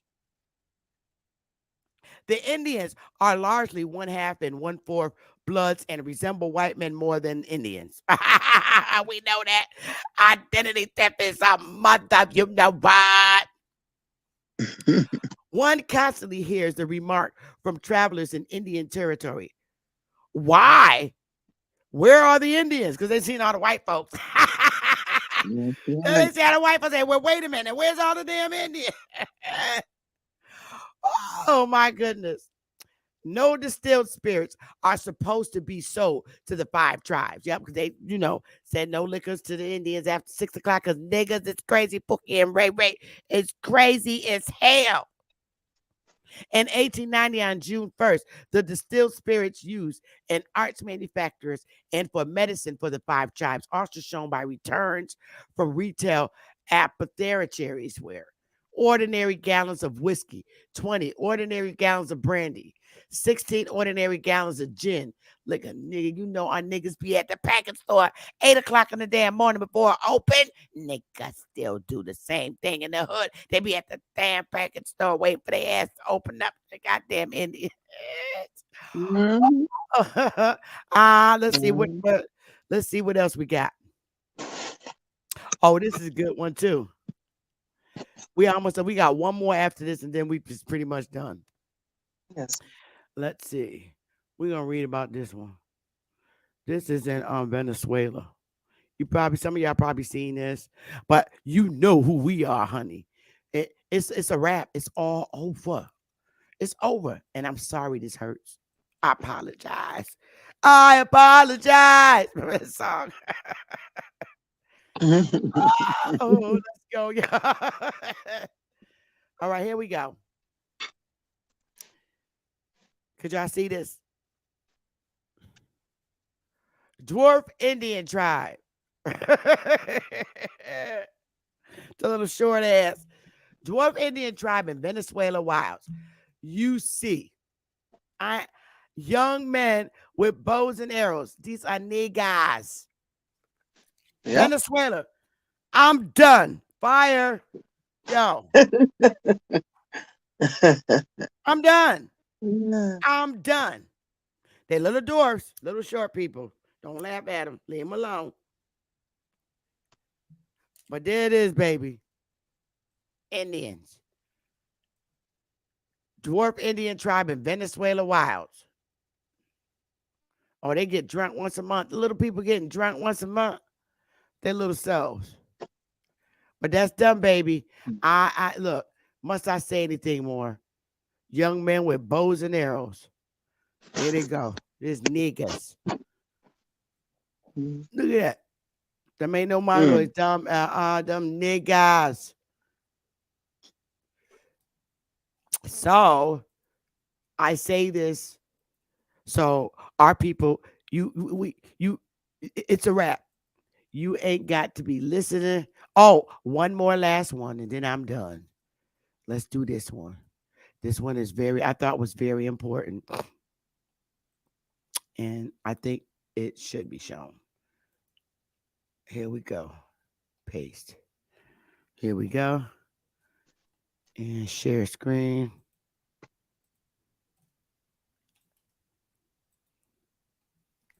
All right. Here we go. This is in the Chicago Whip. Y'all ready? Yes, ma'am. Okay. The oldest Negro Indian, 123 years old. All right. Cherokee Bill, an Indian Negro who is reputed worth $80,000 and has been twice listed in the census as the oldest man in America, has just celebrated his 123rd birthday on his farm in Grand Junction, Colorado. According to telegraphic reports, he served in the War of 1812 and later settled down in Colorado, where he had a claim. In 1911, at the age of 114, Bill announced to the world that he was retiring. He was rumored at the time that he was 75,000 and 80,000 secreted about the shack, which he calls his home. He was born in 1797 and walks with the aid of a cane. He was owned since the Civil War. He has owned since the Civil War.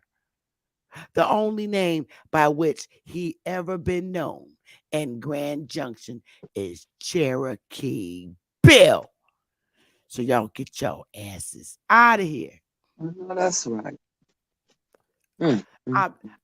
I'm like so done. I'm like so done. You want to run around here and call your little self Africa? You go right ahead. Go right ahead. I'm done. I just showed you who the first people of this landmass is, and I'm cutting my damn camera on because throw up some fire for your ancestors. Throw it up. That's right. They talking about the fat mammy pig on the farm. Hey, they talking about Big Mama on the farm. Talking about how we looking at me. Mm-hmm. Mm-hmm. Talking about me. Call us little fat mammy and stuff. All right, I'm done. So you know who the Indian is, and anybody got any objections? Step to the panel right now. Step to the panel. I gave you primary sources. So if you even accompany African debate, you dumb as hell. I don't even need you. You shouldn't even want to listen to African debates no more. No. Yeah, the article did say lynched a man in church, child. You know it's Pookie and acting up. You can't make this shit up. Hey sis, what you think of all that? Did I show enough articles or what?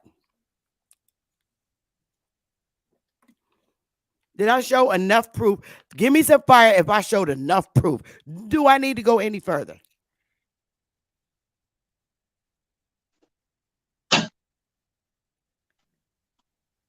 Yep. That was a good one. Do I need to go any further? Not really. Mm-mm. I'm not going no further. That's enough for me. I know who I am.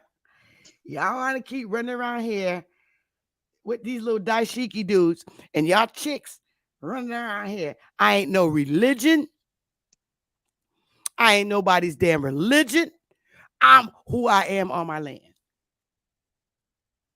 That's right. Take your religion, stick it up your, you know what? Because I'm done. I'm done. It's clear. Cherokee, 100-something years old. Them Seminoles, the Cherokees, the Chickasaw, all of them. You said it. If anybody's land was stolen, it was the Negroes, not them damn mulattoes.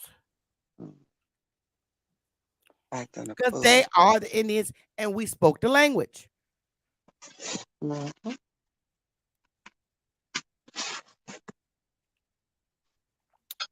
Any objections? Step to the panel. Step to the panel. I got the link pinned. I'm going to pin this shit to the top because I'm done.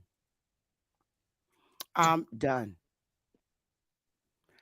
So now you know why they now you know why when they see Pookie and Ray-Ray coming, they're giving Pookie and Ray-Ray the same look that they gave him when they knew they was coming. Oh, wild chief, such and such is coming. It's pinned to the top. And oh, wild Chief Blue, that's a nigga coming. So when you see him coming for jobs, they be like, here comes Pookie, here comes Ray-Ray.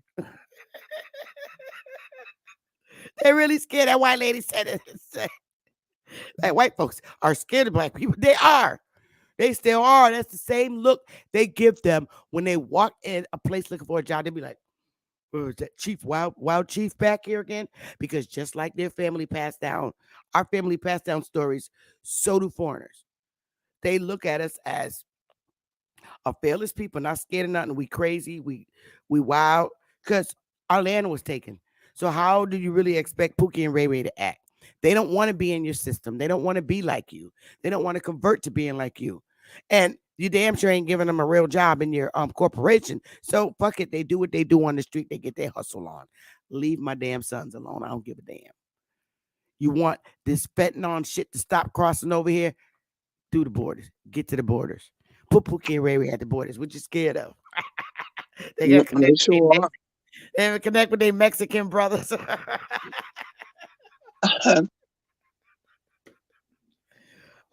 Oh. That's right, Yvette. We here and we ain't going nowhere, girl. Nowhere.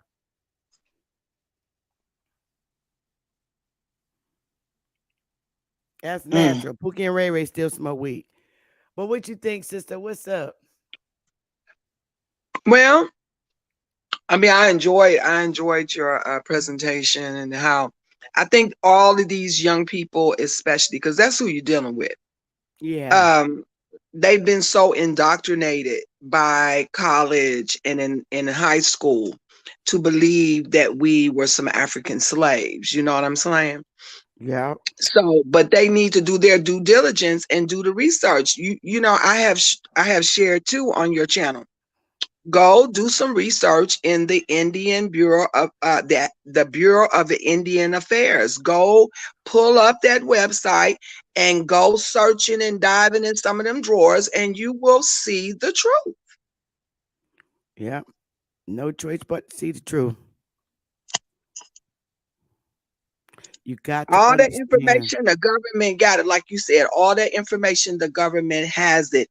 All you have to do is cipher through the government accounts of what happened before Reconstruction, what happened during the wars, and how our brothers and fathers and uncles and cousins participated in those wars.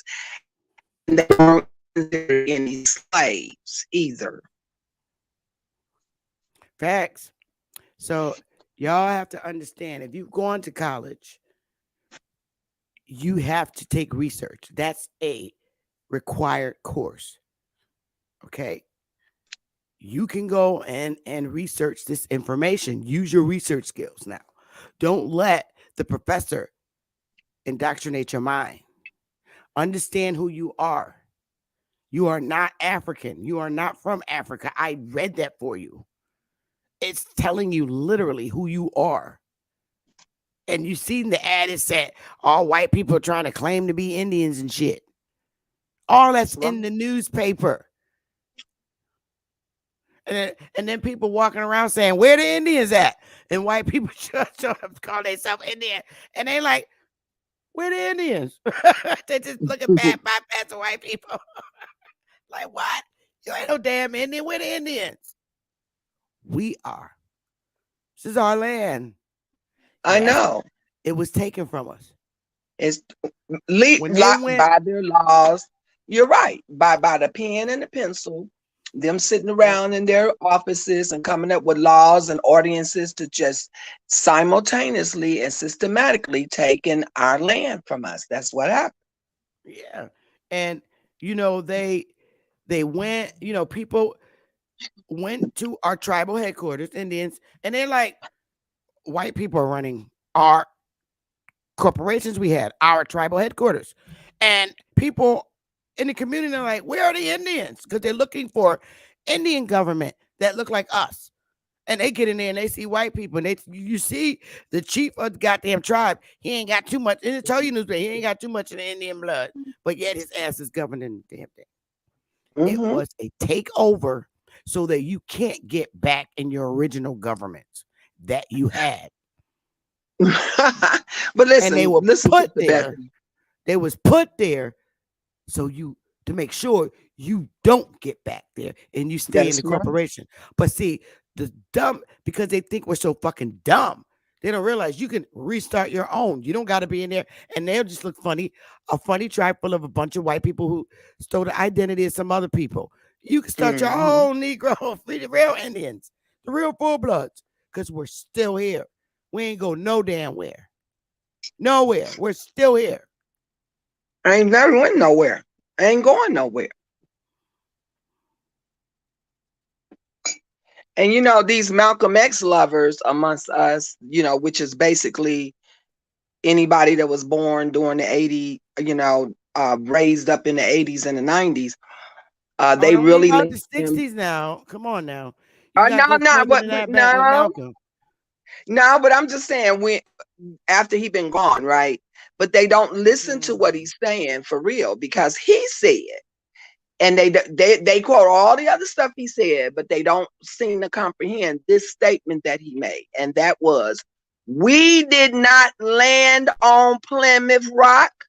Plymouth Rock landed on us. Facts. Now, what does that mean? What does that mean? They came here and we was here. It was That's what it means. But they love Malcolm X so much, but they not really listening to what he taught. Sometimes because if you understand that statement, if you understand that statement, then you will understand exactly what he meant. But you know what? It's hard because I didn't catch it, and I love Malcolm. You can love somebody and they get up there and speak. You can't digest everything, and it's impossible when you're looking at an icon and an idol that you love. I love Malcolm, and I've never joined the Nation of Islam. And I didn't catch everything that he said. I didn't pay close attention to what he said because we just loved him because he was us and he was a leader.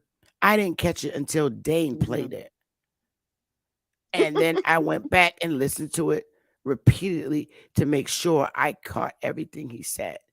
And I just thank the ancestors that they saved those old footages of him giving speeches because he did say, you want to be this. You're the Aborigines, but you want to be this. You know, I got it down pat. It'll never leave my heart. Yeah. And so, and what about Sister, what's her name? Warrior Horse down there in New Orleans? I don't know. Do you talk to her? You mean Warhouse, Chief Warhouse? Yeah, Chief Warhorse. Warhorse. Nice lady, but I never had the pleasure of meeting her. Never had the pleasure of meeting. No, I never met Chief Warhouse. I've seen her listen to that. Speak. I did. I listened to her with Phoenix Moon. Now I know Phoenix. I got Phoenix Moon on speed dial, but I've never had the honor and privilege of meeting Chief Warhorse. Never. Okay, I don't know how many of your audience have ever heard her talking, but she's one thing. Everybody over here does. Everybody over here knows Chief Warhorse. Oh, you do? Okay. So y'all remember, if they remember, this is what she said. Remember when she told that story about how she was born and raised, as far as she knew, she was a Seminole Indian and she was born and raised in Florida. And she said when she got to be, you know, of age, she said all of a sudden they told her she lived in New Orleans. And she said, how did that happen? I thought for sure that she was Choctaw. You mean Choctaw? You know, really, if you really, when you get right down to it, you know, they all the same. They all come from the same nation, Algonquian or whatever. And you know, we shouldn't divide ourselves because the white man. Right, we shouldn't. Right, but the Seminoles did come from out of Florida. But yeah, I'm glad. The main one. What I'm really grateful for is the fact that that news article specifically spelled out the fact that the Seminoles that were in Florida were Negroes of what we call that look like us. And the Mongoloids came there and wanted to be members of there. Big black ones too. Yeah. Some fine men came out of Florida. Came from out of Mexico. They ran in Mexico and came back. That's the story they gave. But it let you know that there was already Negroes there in Florida. I don't know what it is about Mexicans anyway. I never was raised up thinking that the Mexicans were the brown man and they was the brown people, which they were close I to. did. You did? I never. Yeah, Mexicans, Cubans that lived here in the North where I live. Oh yeah, the Mexicans and Cubans. I grew up with Mexicans. Well, you know what? That's that East Coast. I grew up with Mexicans that look just like me. And a class, we get our hair cornrowed. Oh, for real. Oh, Cubans. I mean, be like the color of my damn microphone, but they Aboriginals to the Americas. They sure are. Oh yeah. Yeah. But those primary sources are monumental.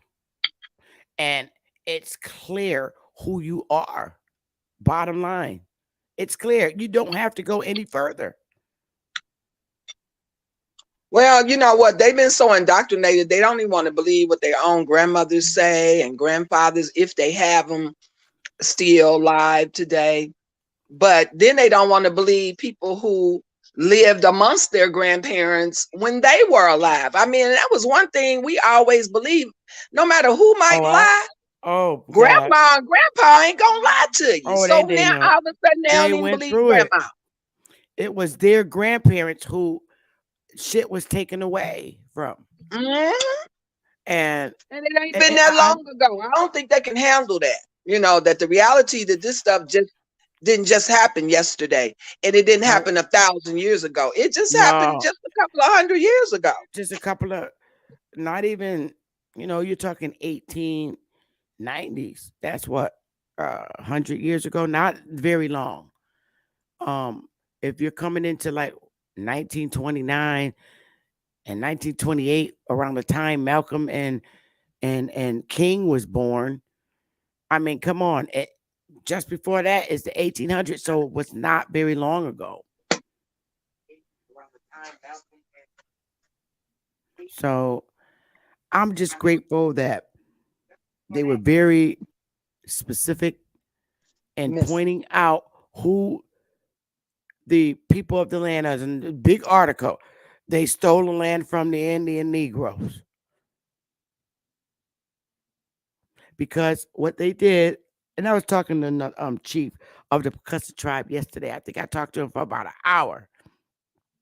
And they turned around and divided us up in 3 classes. And then you have more of your white features. And I was arguing with him. And he's from a huge tribe, Pookie. He said, like, if you look at me, I'm the mulatto. I was like, hell no, you're the Indian. He said, no. You see more of my Negro features. I'm mulatto. My other sister, or they look more with their white features, which is some bullshit. They would stole the tribe. Now his sister, she don't even look like any of the Pipers. I think she a milkman, baby. To be honest with you, she don't look like any of the Pipers. I think she was a bullshit baby, if you ask me. I'm sorry. She don't look anything like that. Their family, the Pipers, that grew up with me in Bridgeport. That was a milkman. I don't give a damn what nobody say. You're gonna have some of your parents' features. She has none. And I don't give a damn if she's watching this and don't like it. But bitch, you a trick, baby. You a lie. Your mama lied. Anyway. Understand this, my brothers and sisters. This is our land. You do not have to argue with Pam Boo-Boos no more. We have factual information. We have primary source information. We have government documentation of who we are. It's a wrap. It's a wrap. Newspaper are the primary sources. Can't lie in the media.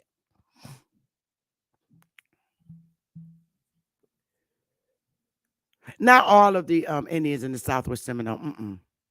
You do have Cherokee. You have Creek. You have Chickasaw. You have so many thousands of tribes in the South. You have the Yamasee. All of them were Negroes. That's a fact of what we identify today. What they called us. We were the Negro Indians. We are the full bloods. We are the people of this land. That's right. Aboriginals. There were so many. My family lived in Yamasee Creek territory right there. So, this is why I say you don't have to go back to year 100. You don't have to go. You don't. Not at all. You don't. Not with that goddamn newspaper as proof. Hell no. 1800s. Censuses. Head of households during slavery time. I'm done. It's done. Every last one of those articles was in the 1800s. Now, you tell me why you need to go back to 100 when Betty Jean was back there then. Betty Jean was back there frying pork chops. You heard it talking about her on the farm in overalls and a big old fat mammy. That would be me. Hey, what you talk about? Who you calling fat mammy on the farm? Me calling me a big old fat mammy. That's what they talk about me. They talk about me, y'all. The big old fat mammy on the farm. Don't be talking about me. You just mad because you ain't got arms like mine to pull all that cotton. Hey, they got the Vatican got the Vatican got a statue of an Aborigine woman, and they hold it. It's Is made out that of the gold, and Madonna? Is that the yeah, Madonna? the Venus, right? And look, and she looked just like us with the thick thighs and the thick legs and the thick arms and the big breast. You know what I'm saying? And look, the Pope got that where he can see it daily. Okay, See? that's what's been reported, and that's supposed to be the most important statuette of a female on this planet, and it's over there in the Vatican where those devils can look at it all the time, and it's Oh, made of nasty pure gold. dogs. They said, and that woman looked just like us black women in America with the thick thighs, the thick butt, the thick breast, the thick arms. You know what y'all talking about? Everybody want to be a black woman, even black men. A hot mess. I just like, when I see this type of stuff, it's like, come on now. Get off the African booty scratching stuff. Y'all got to stop. For real. For real. When this is just a complete wrap. Let me see. Yes. You can tell, where is that thing at? Let me go to this. This is just a wrap, y'all. Look at the doctor. Dr. L, he in it. Dr. L. Cole's quick cure cryo treatment. Yeah. Cures those diseases peculiar and innate to a low state of vitality induced by excess abuse and overwork. That's supposed to be when you're stressed out. Exactly. Without nerve energy, the lungs could not expand. The heart pulsate, the blood circulate, the stomach digest food, the bowels move, the liver, kidneys, and bladder perform their functions, or the muscles respond to the will. Indeed, the body should be ready for the grave. Life is absolutely dependent on the brain and nervous system. Spermatora poet with its night and day losses. Varicose, very, very, varicocele with its knotted veins. Oh, varicose vein. Okay. Veins and atrophied organs and all private diseases by reflex action constitute the principal cause of nerve exhaustion. Just as this nerve force is exhausted in exact uh, proportion, man's health, brain power, and vitality depart. Are you nervous, easily confused, absent minded, forgetful, continually possessed of doubts and fears, shy, suspicious, irritable, or bashful? Have you headache, backache, palpitation of the heart, shortness of breath, dizziness, deranged stomach, torpid liver, weak kidneys, or poor circulation? Do you lack ambition, confidence, and courage? Does the tremor or weakness appall your mind and shake your body? If so, nerve force is lacking. Creo treatment will build you up mentally, physically, and vitally, and give you brain power and manly strength. Creo is not listen. Creo is not a patent medicine, but a specific course of treatment that acts directly upon the genital urinary system, strengthening and enlarging the organs to their natural size. Your wee wee power is grow big. It is it is the quickest, safest, and surest cure for nerve shattered, mental and physical bankrupts, debilitated, despondent, and discouragement. My treatment at the home is a great success. One personal visit is preferred, but the fact that you are out of town and cannot call need not deprive you of services.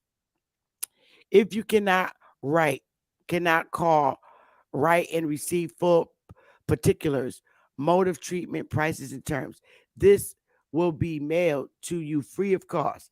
Ask for symptom blank. Plain yellow, no medicine sent unless ordered.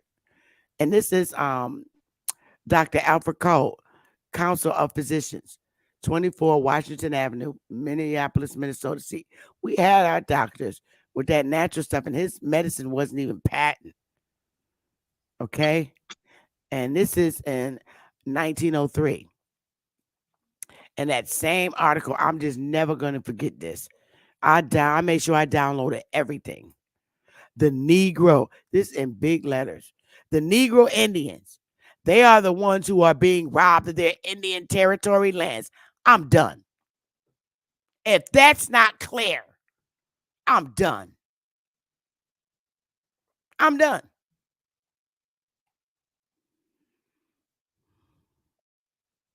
I'm done. I'm done.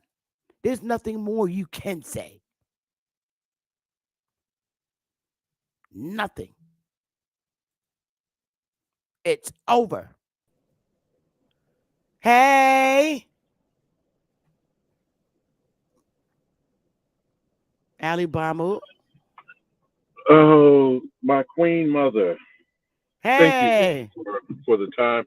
And I know you're on a roll.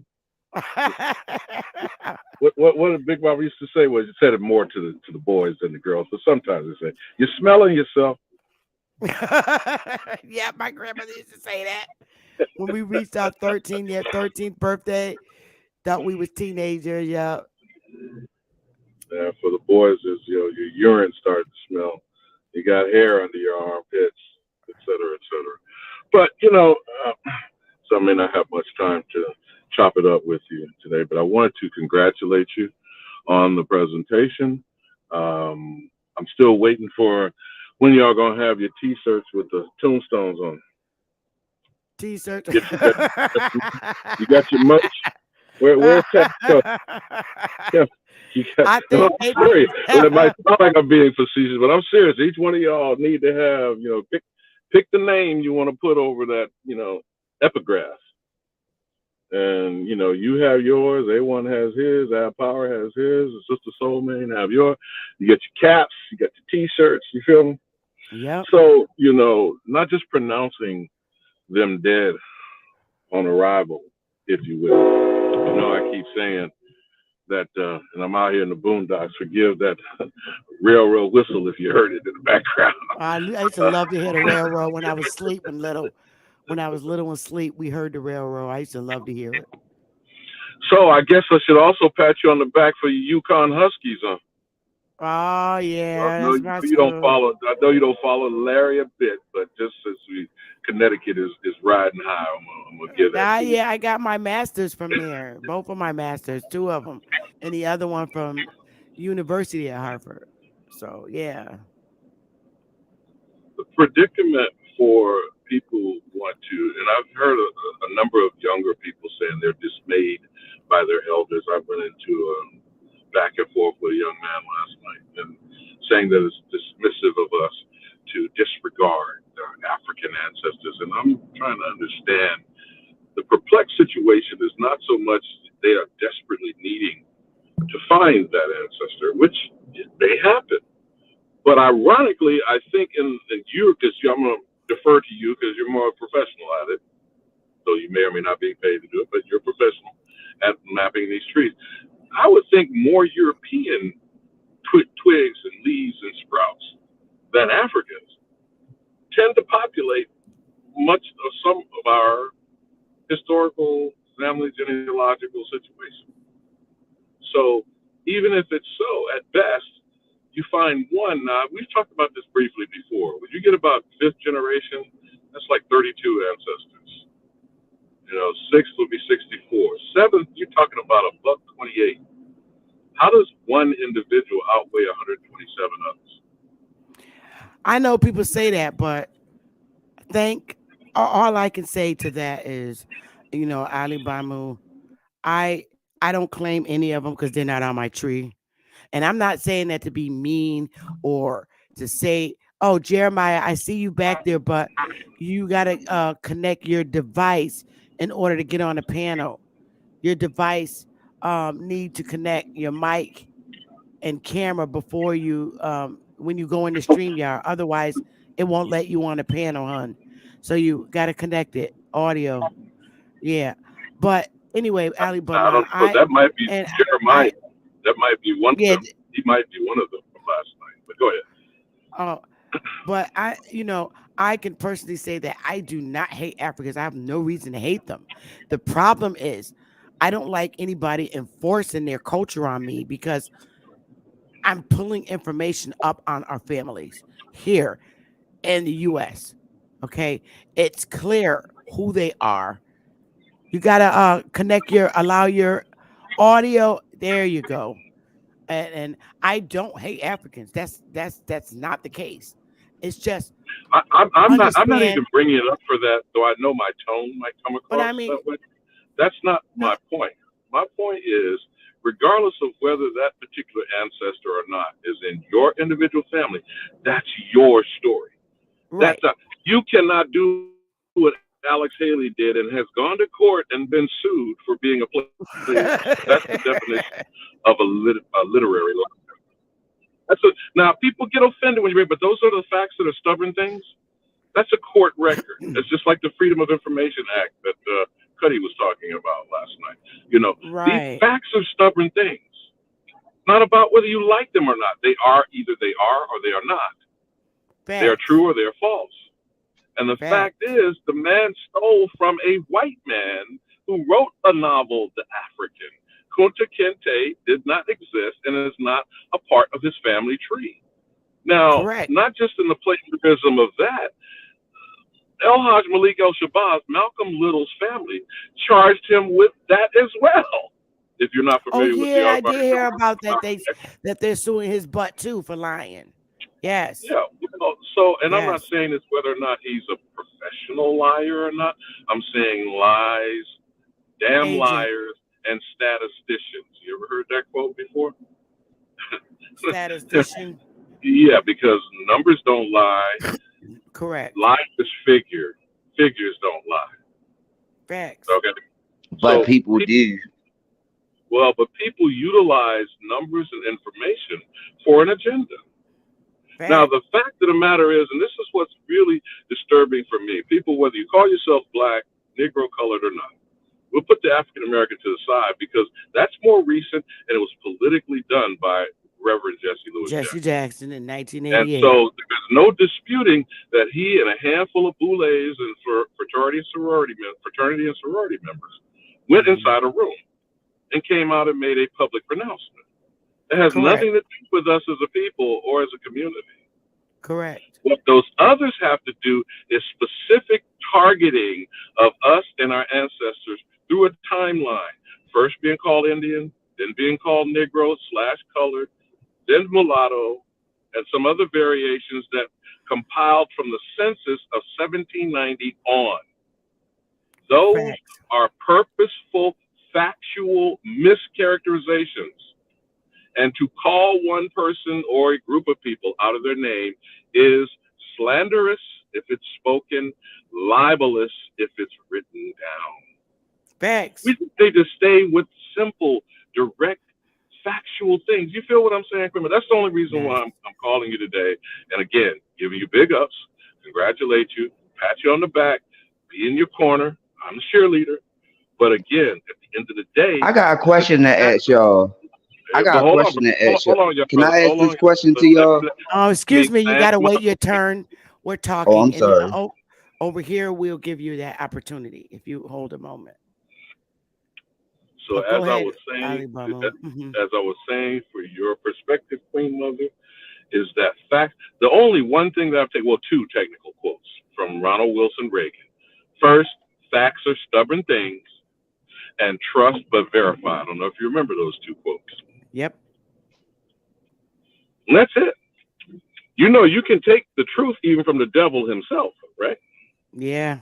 It's still the truth. Yep. I'll yield on that. Well, I'm going to do a quick share and then I'll get to Jeremiah. And just for those that are coming in, it's clear I've showed several articles and newspapers are primary source information. All newspapers are controlled by the government, federal, local, and state. The Negro Indians, okay, they are the ones who are being robbed of their Indian territory lands. That ain't got shit to do with Africans. And it goes into it. September 26th. And there's one point to add to that, Queen Mother. First of all, the Native Americans as a community will be revealed for their co-conspirator behavior, imposters or not. And ultimately, no, I'm saying this is because we got to start talking simple, real, factual things. People line themselves up on one side or the other. You make your position by your attitude, your behavior, not what comes out of your mouth. United Nations Declaration of Rights for Indigenous People and ADRIP, the American version, speak very clearly and directly, volumes, chapter and verse, of what you just laid out.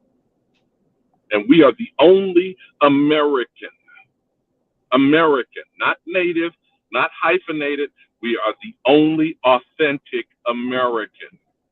Everyone else is a co-conspirator or an actual process of, you know what the recipient of ill-gotten gains is, right? Back. That is equally as offensive, and some could even be criminally charged for receiving stolen goods as if you stole them yourselves. Is that not correct? That is correct. And what is one of the number one federal crimes right now today? Is it not identity theft, my dear? Identity at its finest. Identity theft at its finest. That's my story. I'm sticking with it, Queen. And I'm sticking with it too, King. So, for those of you who have just come in, it is very clear. It is written on federal. Okay, this is primary source, not secondary, not supporting. Primary source. The Negro Indians, they are the ones who are being robbed of their Indian territory lands. That, in a nutshell, says it all. Muskegee, September 26th. In the first place, it is Negroes who are being robbed, not Indians. A lot is heard in the outside world about the Creek Indians, and a long-time habit of thought is pretty certain to the picture. The high cheekbones, the swarthy complexion, the straight aquiline nose, and all incidents of a stolid dignity wrapped in a bright colored blanket. Wipe out that picture. Substitute a lot of plantation darkies and check shirts and overalls. Fill it all in the swarming Pekingese, the big fat mammy, talking about me, and Jingham and Sunbonnet, the dogs, a good many saddle ponies, and a lot of farm wagons, and get used to the idea that these are the Indians of the Creek tribe. These are the Indians of the Creek tribe. There is not a TP in the reservation, and you might travel 1,000 miles and not see a square inch of beadwork or a buckskin garment. There are 15,000 so-called Creek Indians, of whom fully 12,000 are Negroes or of Negro extraction. There are about 3,000 full bloods. I'm done.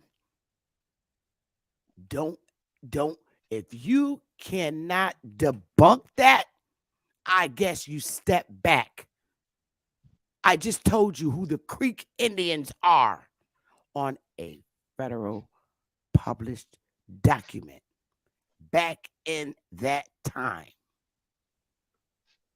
Welcome to the panel, Gerald Myers. How you doing? I just had a question because, like, I know once you get back into your tribe and you repatriate yourself, and you get to the point where it shows that you got your family tree, and Alabama made a point when he said identity theft, and I know that you can actually sue for identity theft if they actually place this label on you.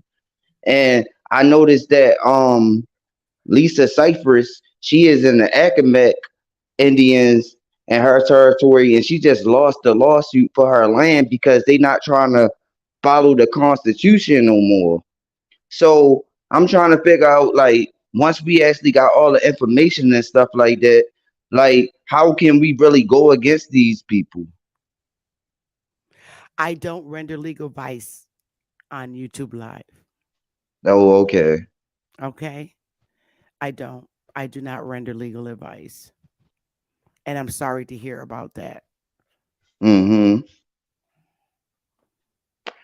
Yeah, but me and Alabama was on a podcast last night, and it's like we broke down every single thing that you can even think about when it comes down to who we is. Like, we know the difference between us and Africans, and I think more likely, and I know because it's just a money thing. Like, they just get paid to say this stuff to indoctrinate our peoples. And see, our people's been heavily indoctrinated throughout the years. Like, this is true. That's true. But we're fighting it now, and we're fighting the fight. Not a coincidence, brother. Let me tell you, if it's one thing I can do, is reading and comprehension. I know this hurts you, but I'm going to share it and read it again. I'm going to share it and read it again. Just for you, brother. And here we go. The Negro Indians. Again, I'm going to say it 5 times for your ass. Not a coincidence. I think you need special reading lessons in a special class. The Negro Indians. I'm going to say it again.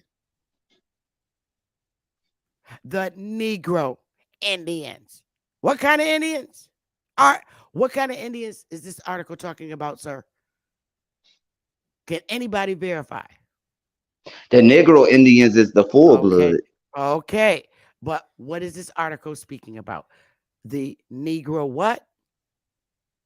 Indians. All right. That's the full blood.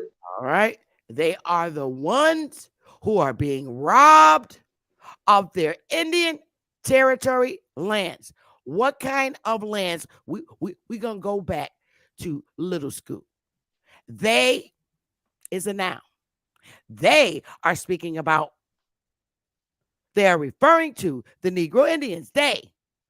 They are, verb, the ones who are being robbed of their being the Negro Indians, their Indian territory lands. Fire, please. Who's being robbed of their Indian territory lands? The full bloods. The full bloods. Listen, don't add a word in there. Who is being robbed of their Indian Us, territory? the Negro land? Indians. Okay, that's what you got to say, because don't add nothing. It's clear who the Indian is. The Negro Indians are the ones who are being robbed of their Indian territory lands. What kind of lands is this? What kind of lands is this? Indian territory lands. Indian territory lands.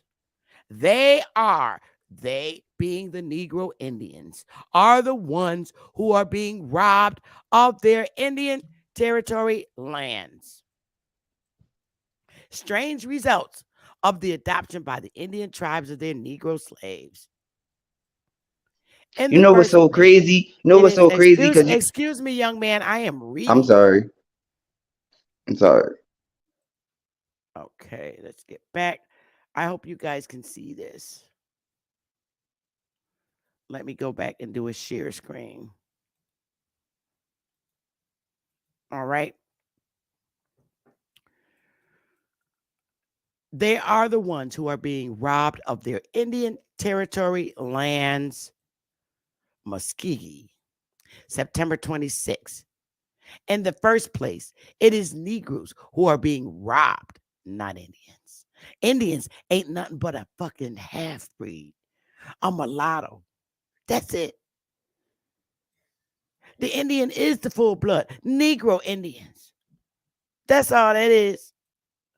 A lot is heard in the outside world about the Creek Indians, and a long-time habit of thought is pretty certain to picture the high cheekbones, the swarthy complexion, swarthy, the straight aquiline nose, all incidents of a stolid dignity wrapped in a bright colored blanket.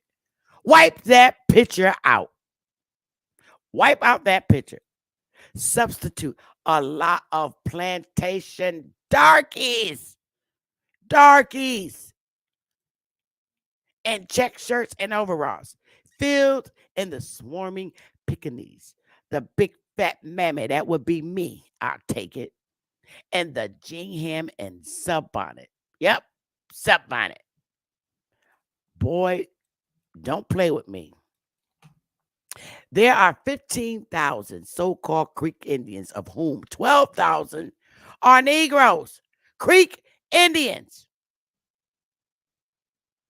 12,000 of them. That means there's only 3,000 left. Or of Negro extraction. There are about 3,000 full bloods. So don't even play with me. It is the Negroes, baby. Don't play with me. We outnumber the Negroes. Boy, bye. Have a good day. I ain't got time for these sidesteppers. Yo, give me some damn fire. Let's go. We done got rid of the African and you mad, bro. You Find know, out a coincidence. Sorry, boo-boo. Sting. Ang, ang, ang, ang, ang, ang. can you hear me? Can't nobody sing like Eddie Kane. Hey, Ali Bamu. Yeah, StreamYard, I guess, is playing some games.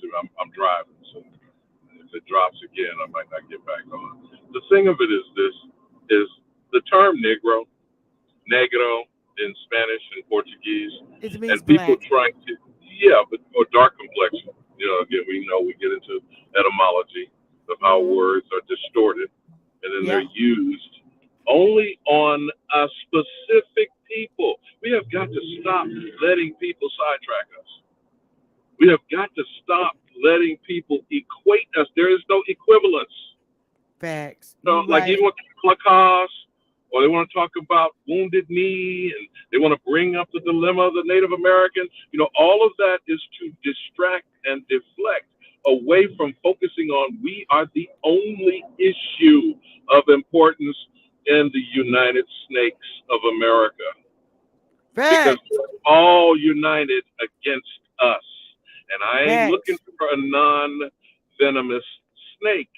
I'm looking to remove all snakes. Just like the mythological tale of Ireland. You remember that? You remember that lie they taught us in school? What did they tell us about St. Patty? He ran the snakes out of Ireland. Oh, well, would that be the Negropeans? Were those the Negropeans they ran out of Ireland and dropped on the shores of Turtle Island? And then the leftover famine-ridden, because the pale-skinned Europeans was eating potatoes, huh? Huh?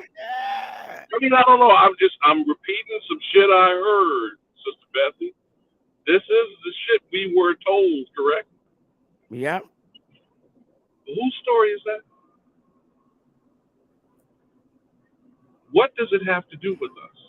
That's why I keep stressing There is no history until our story is fully revealed and understood. First by us. First by us.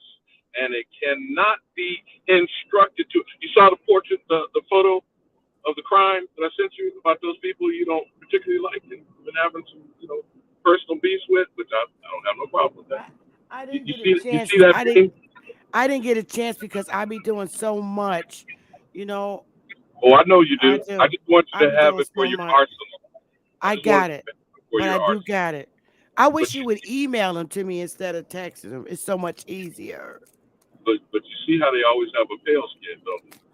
Oh, goodness. I'm about to read something now. Hang on. I'm about to share this. I'm going to share this for not a coincidence. This going to make them mad. I know you're going to be mad, not a coincidence. But I got to sting you, booty boot. I got to sting your butt, not a coincidence. Here you go. Here you go, not a coincidence. Okay. Let's see. This is Indian territory. Not It African says territory. about right, not African African. Exactly. And it says, I'm gonna go over here. It says, under the circumstances, it is decided to ask few questions as possible and to get the general statistics of the population. The citizens of the 5 tribes watch with a jealous eye each movement of the United States or its agents. That's pale-face. A serious difficulty was met in the answer to, are you an Indian? Under the laws of the 5 tribes, a person white in color and features is frequently an Indian by remote degree of blood or by adoption. Is that blood quantum you're describing? Yeah. You want me to read it again? A serious difficulty was met in the answer to, are you an Indian? Are you an Indian?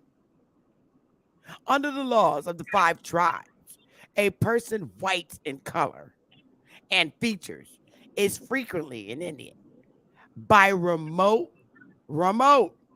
degree of blood. Okay? This is what I'm trying to tell you. That means somebody along the line was injected by a Negro.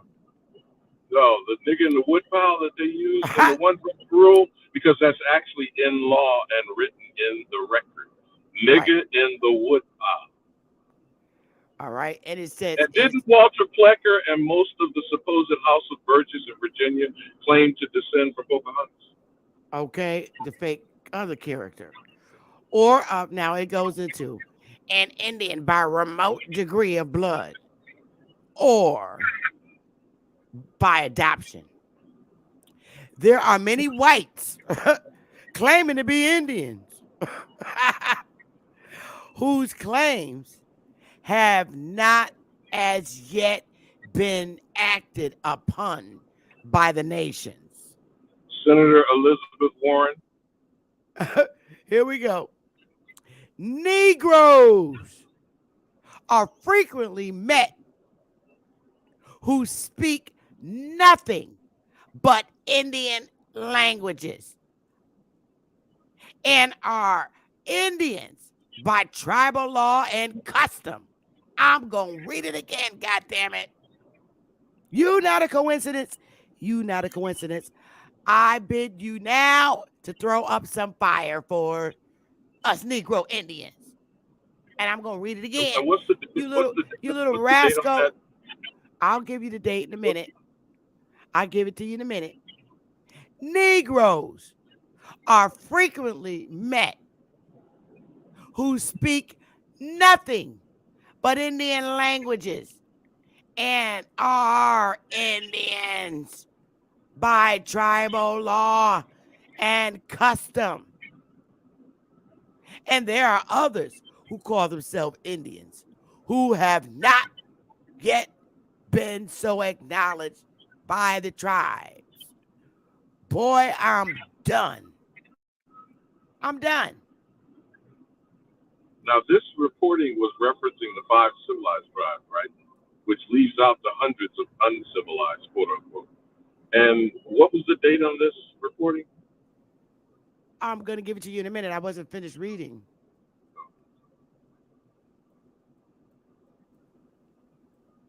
Okay. It is a singular fact developed by the report of the expert special agent in charge of the census for the Indian Territory that the entire Indian population of the vast areas of land in possession of the 5 civilized tribes is only 50,055. It is shown that 45,494 of the Indians are living with their own tribes. All right? And 4,561 Indians are found living in tribes other than their own. There are 18,636 Indian citizen Negroes and others claiming citizenship who are of Negro descent. Even in this so-called Indian territory, the Aborigines,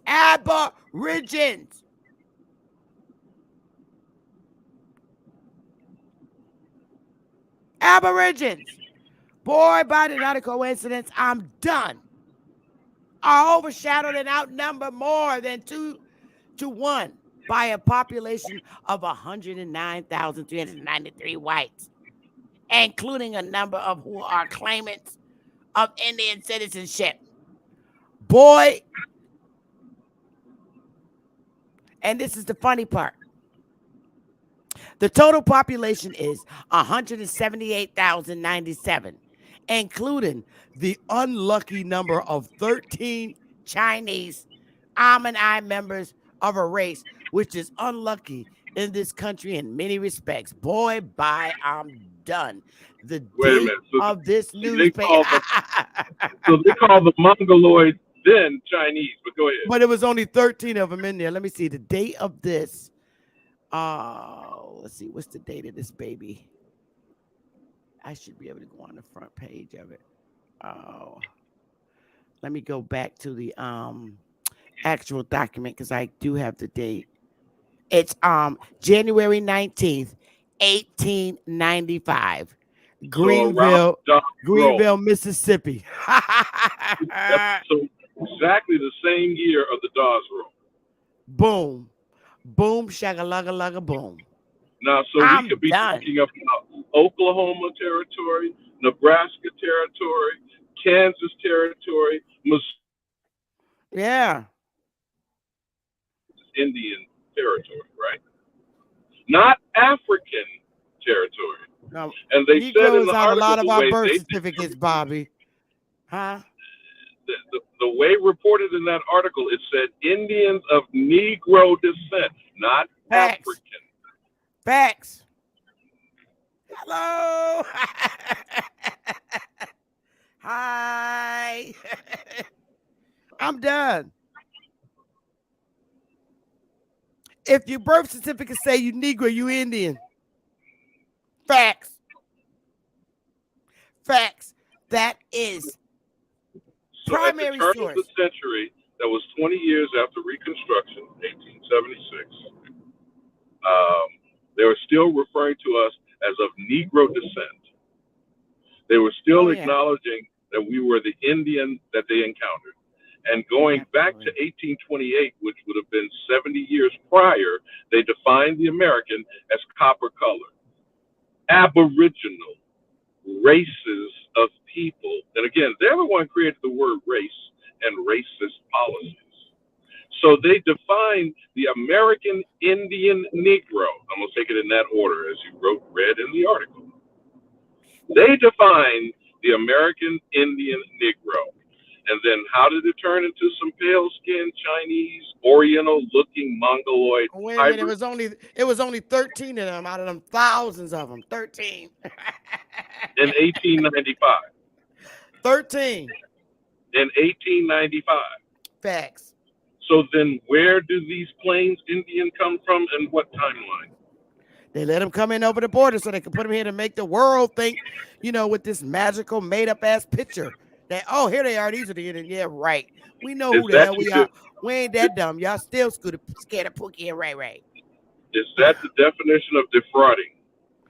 Facts on every corner and all four corners of the document. So what I'm trying to understand, Queen Mother, again, you can put and say again, this is Alabama, not Chief Morning Thunder, for anyone who wants to have a problem that I'm maybe insinuating or casting aspersions or insulting the Native American community. I'm not. I'm repeating the facts. We both not. As they are presenting themselves. The facts are, according to the same white colonizing $5 frauds, did you not just describe and lay that out? So what Negro reported this? What Indian documented this? What American, I stress the word American since there is only one authentic American. And I will, I bang on one thing, Queen Mother. Identity crisis is a thing. It is a thing. Yep. Okay? And everybody else on the planet is defining who the American, who the Aboriginal is. Everybody. Mm-hmm. Look at these bastards lining up, each and every one of them taking turns on defining who we are. Yeah. Is that co-conspirators? Co-conspirators. Is that accessory after the fact of a crime? Yeah. And at this point, and reading that and having that type of primary sourceful information, at this point, we just got to pray to the ancestors to help our brothers who are ancestors who are heavily indoctrinated and identifying and trying to connect with the African. When you pull that up the next time, Queen Mother, could you provide the context of the Dawes role and how they used it to do the identity theft? Because this is a crime scene, people. It is a crime scene.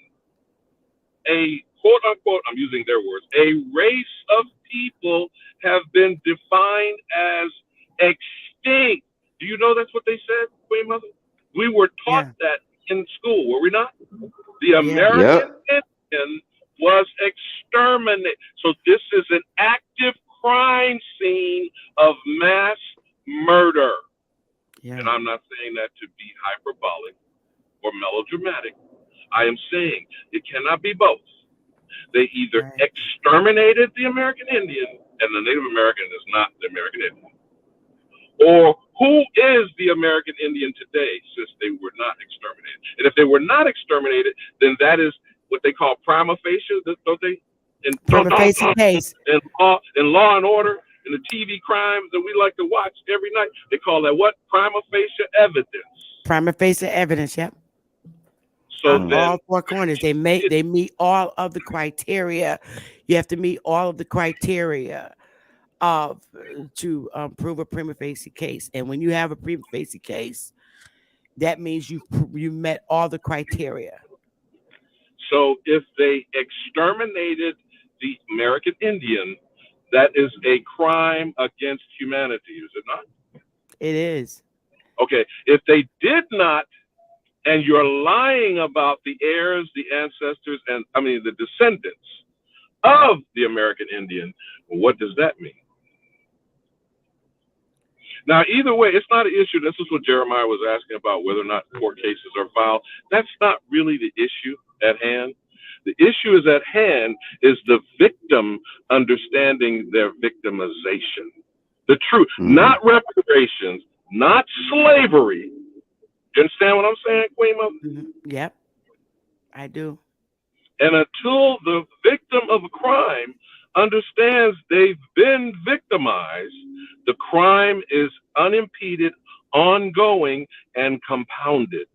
That is fraud. That is kidnapping. That is child molestation, because you do know about the Indian boarding schools. You remember Yes, I the tale do. we told about the little red brick schoolhouse? You remember the tale they told us about that?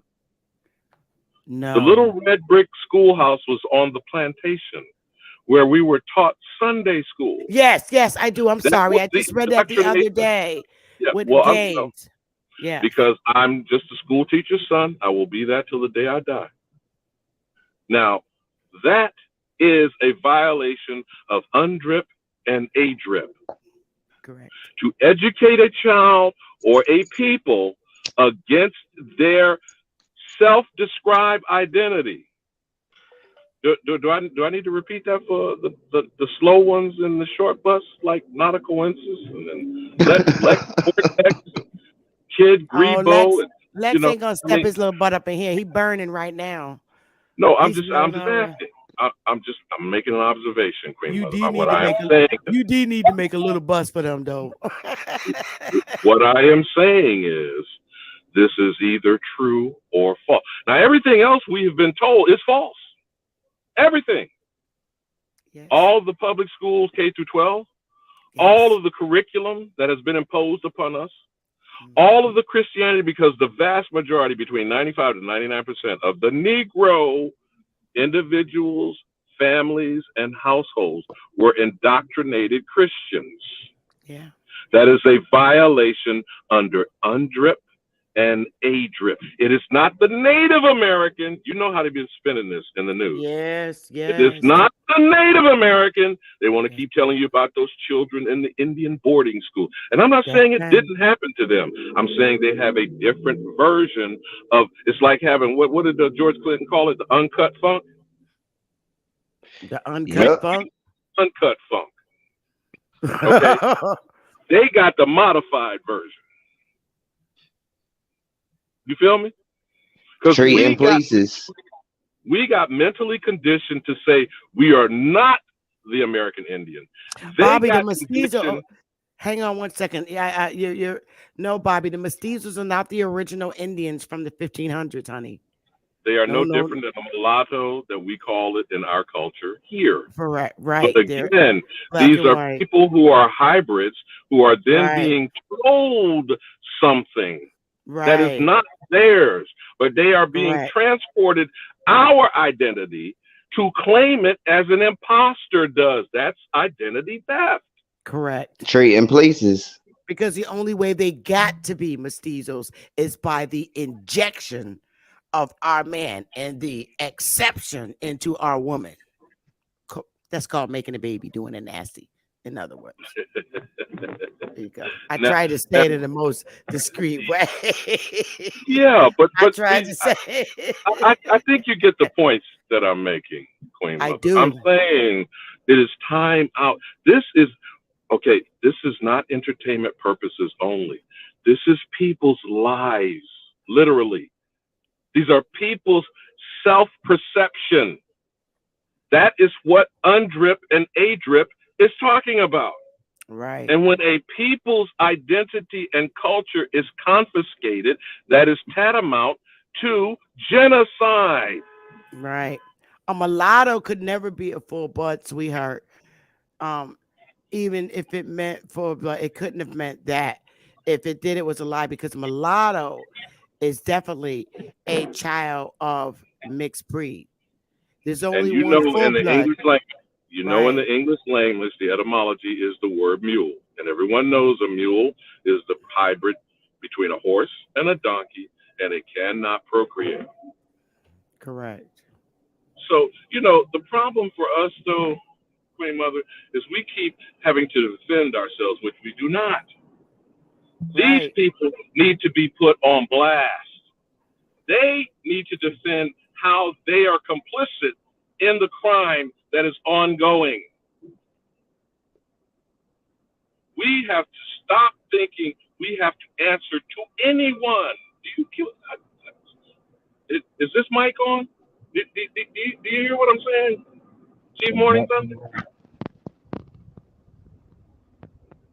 Because no one can tell a person who they are, period. That's what's under both of those documents. A person can declare their identity, that is your choice, by birth unto death. You can change your identity as you choose as well. Same as going to the law and to the court and changing your name legally. But that doesn't change who you are, does it? Your genetics is still the same, though they're trying to work on that with this transhumanism business. But at the end of the day, why are we targeted, Sister Beth? Well, because I'm going to say it, and I know people don't like to hear it, but I'm proud and I'm taking a stand. They don't like to hear it because of the simple fact that the Negroes are the full blood. And the only way you become a mulatto is if you sleep with the Negro. That is how you become a half blood. You have to be injected by somebody and they understand how they got their status. It was behind sleeping with that Negro. Bottom line. Now, when you say that, I'm sure you understand. You've seen that in every commercial of advertising across the board, on the internet, on the main broadcast channels, the legacy media, including the internet and cable TV. What is in the commercials we see every day? Race mixing. Yep. They don't And like is that to hear it. brainwashing? They don't, yeah. And you know, it's really sad because some mulattoes are very angry about that, and they're hateful and resentful about the fact that they know that they're not full bloods. And that's, you know, that's not my problem. You know, the more you learn about your history and you learn that, you know, you are a product of a half a product of somebody. And they don't like to hear the fact that the Negro is what got you to be a half-blood, a mestizo, a mulatto, all those. It was because you slept with the Negro on their North American landmass. And they hate to mention it. They hate it with a passion. There's only And in one that document, it was very clear who spoke the Indian language. And it was the Negro. And they stated that. And it got stolen from the Negro. Facts. And they're trying to That's bullshit. They're trying to go out and create a fabricated culture and got the same foreigners, white colonizers, to endorse them with powers, and that's why they're guilty and drinking themselves and fentanyl shooting and meth dealing on the reservations, because karma is a bitch. Well, you know what? It's very clear. Our people are woke. They're waking up and they understand. And I'm standing on who the hell I am. And Pookie and Ray-Ray, nobody likes them in society because of who they are. But guess what? I love my sons. I love my brothers. And Pookie and Ray-Ray are the ones that they couldn't get to switch over to be like mainstream white society. And I understand you encroached on their land. How do you expect them to act? One it's final just the point very on that sad, document. the very sad part about Pookie and Ray-Ray, their weapons are just turned in the wrong direction. Because they're displaced. They're displaced. Right. They're displaced. Now, they're fighting over a street corner and a block, which shows that they are still trying to be territorial. Right. And okay. So yeah. The point that I want to bring up again about the document, you gave the date, it's the same year as the Dawes Roll. This was reporting in the wake of a policy done by Senator Henry Dawes. That's the federal government. That's Uncle Sam imposing this policy. And then the states came forward accordingly under it. That's what the jurisdiction is. So it's a federal, state, and local crime. There are no escaping parties of this. You feel me? Mm-hmm. And they announced it knowing who the Negro was, who the Indian is, not was, is, because we are the Indian still today. Facts. And we are Facts. having our names stolen, our tongue stolen, our lives displaced, and we're being told we are a Negro, Black, African American. That is a crime. Facts. We have On to every stop corner. playing around with this, Queen. We have got to stop playing around. I'm not playing with it. Well, I know you're not. I'm saying in a general sense, this is not something that's joke, entertainment. This is our children and our grandchildren's legacy. And we have got to prioritize this and make it the importance that it is. This is genocide. Facts. We are at war, period. And I thank you for the time, my queen, because I know you're busy. I just think that if you can bring that Dawes roll up in the document that was passed in the Senate and put Henry Dawes in charge of it and use that as the template. This is the crime scene. We know this. And the crazy thing about the Native American culture that I learned is that they is all Siberians. So that Siberian culture actually came from Asia. So what they did was they actually tried to indoctrinate them because they knew that it was dark-skinned people of Asia. And those dark-skinned people came here with the other dark-skinned people, like the dark-skinned Europeans with the Moors and stuff like that, and came to our land. So they actually tried to box us out because everybody looked at the same at one point in time, because they didn't even exist. The pale face didn't exist at one time. So they try to put us into a box because everybody came here. Well, let me see. Like I said, let me see. I got to go back to where I was. All I'm going to say before I get out of here, thank you, y'all, so much for the donations. It's so kind of you. Before I take it off, let me go back there one more time, because the truth hurts, and that's a fact.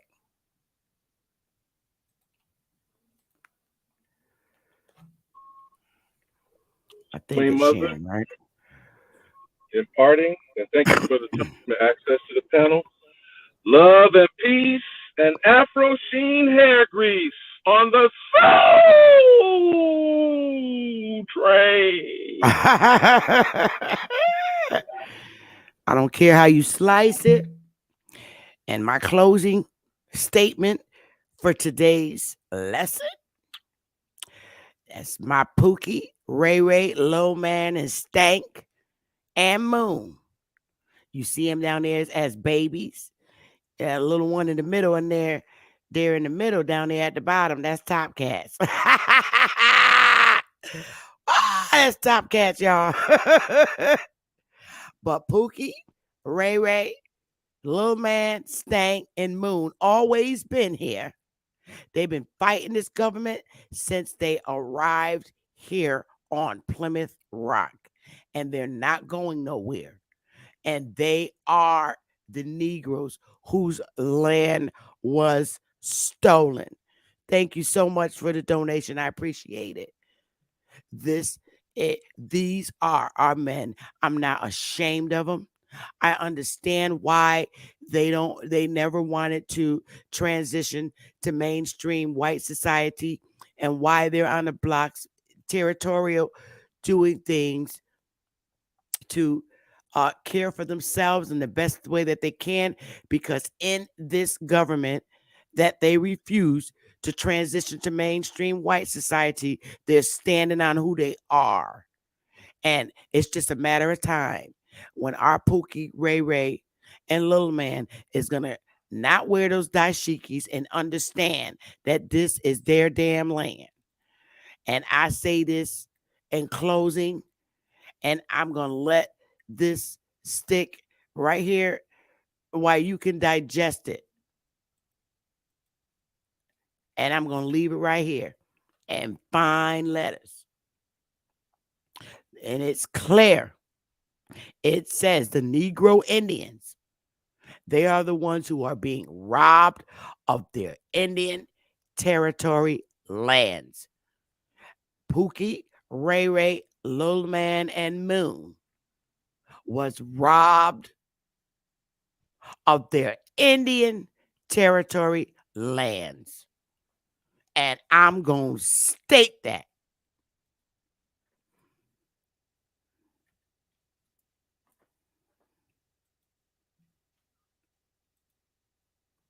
And I mean it, and I'm standing on it, and I'm never letting it go. I am in a position where I could never, ever be indoctrinated by King James, these colleges and universities. I didn't buy in their seniorities and fraternities.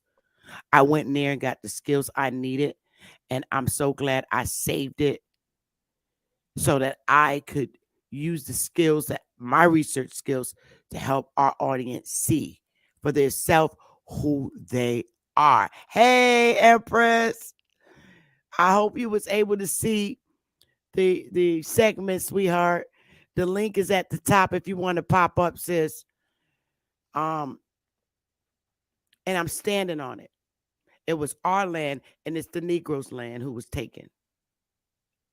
And it's clear. I don't care how you come in here and you try to say, "Oh, they was no Negroes land. We are who we are." My mama's birth certificate said Negro. My grandmother's birth certificate in 1931 said she was colored. Prior to her, colored.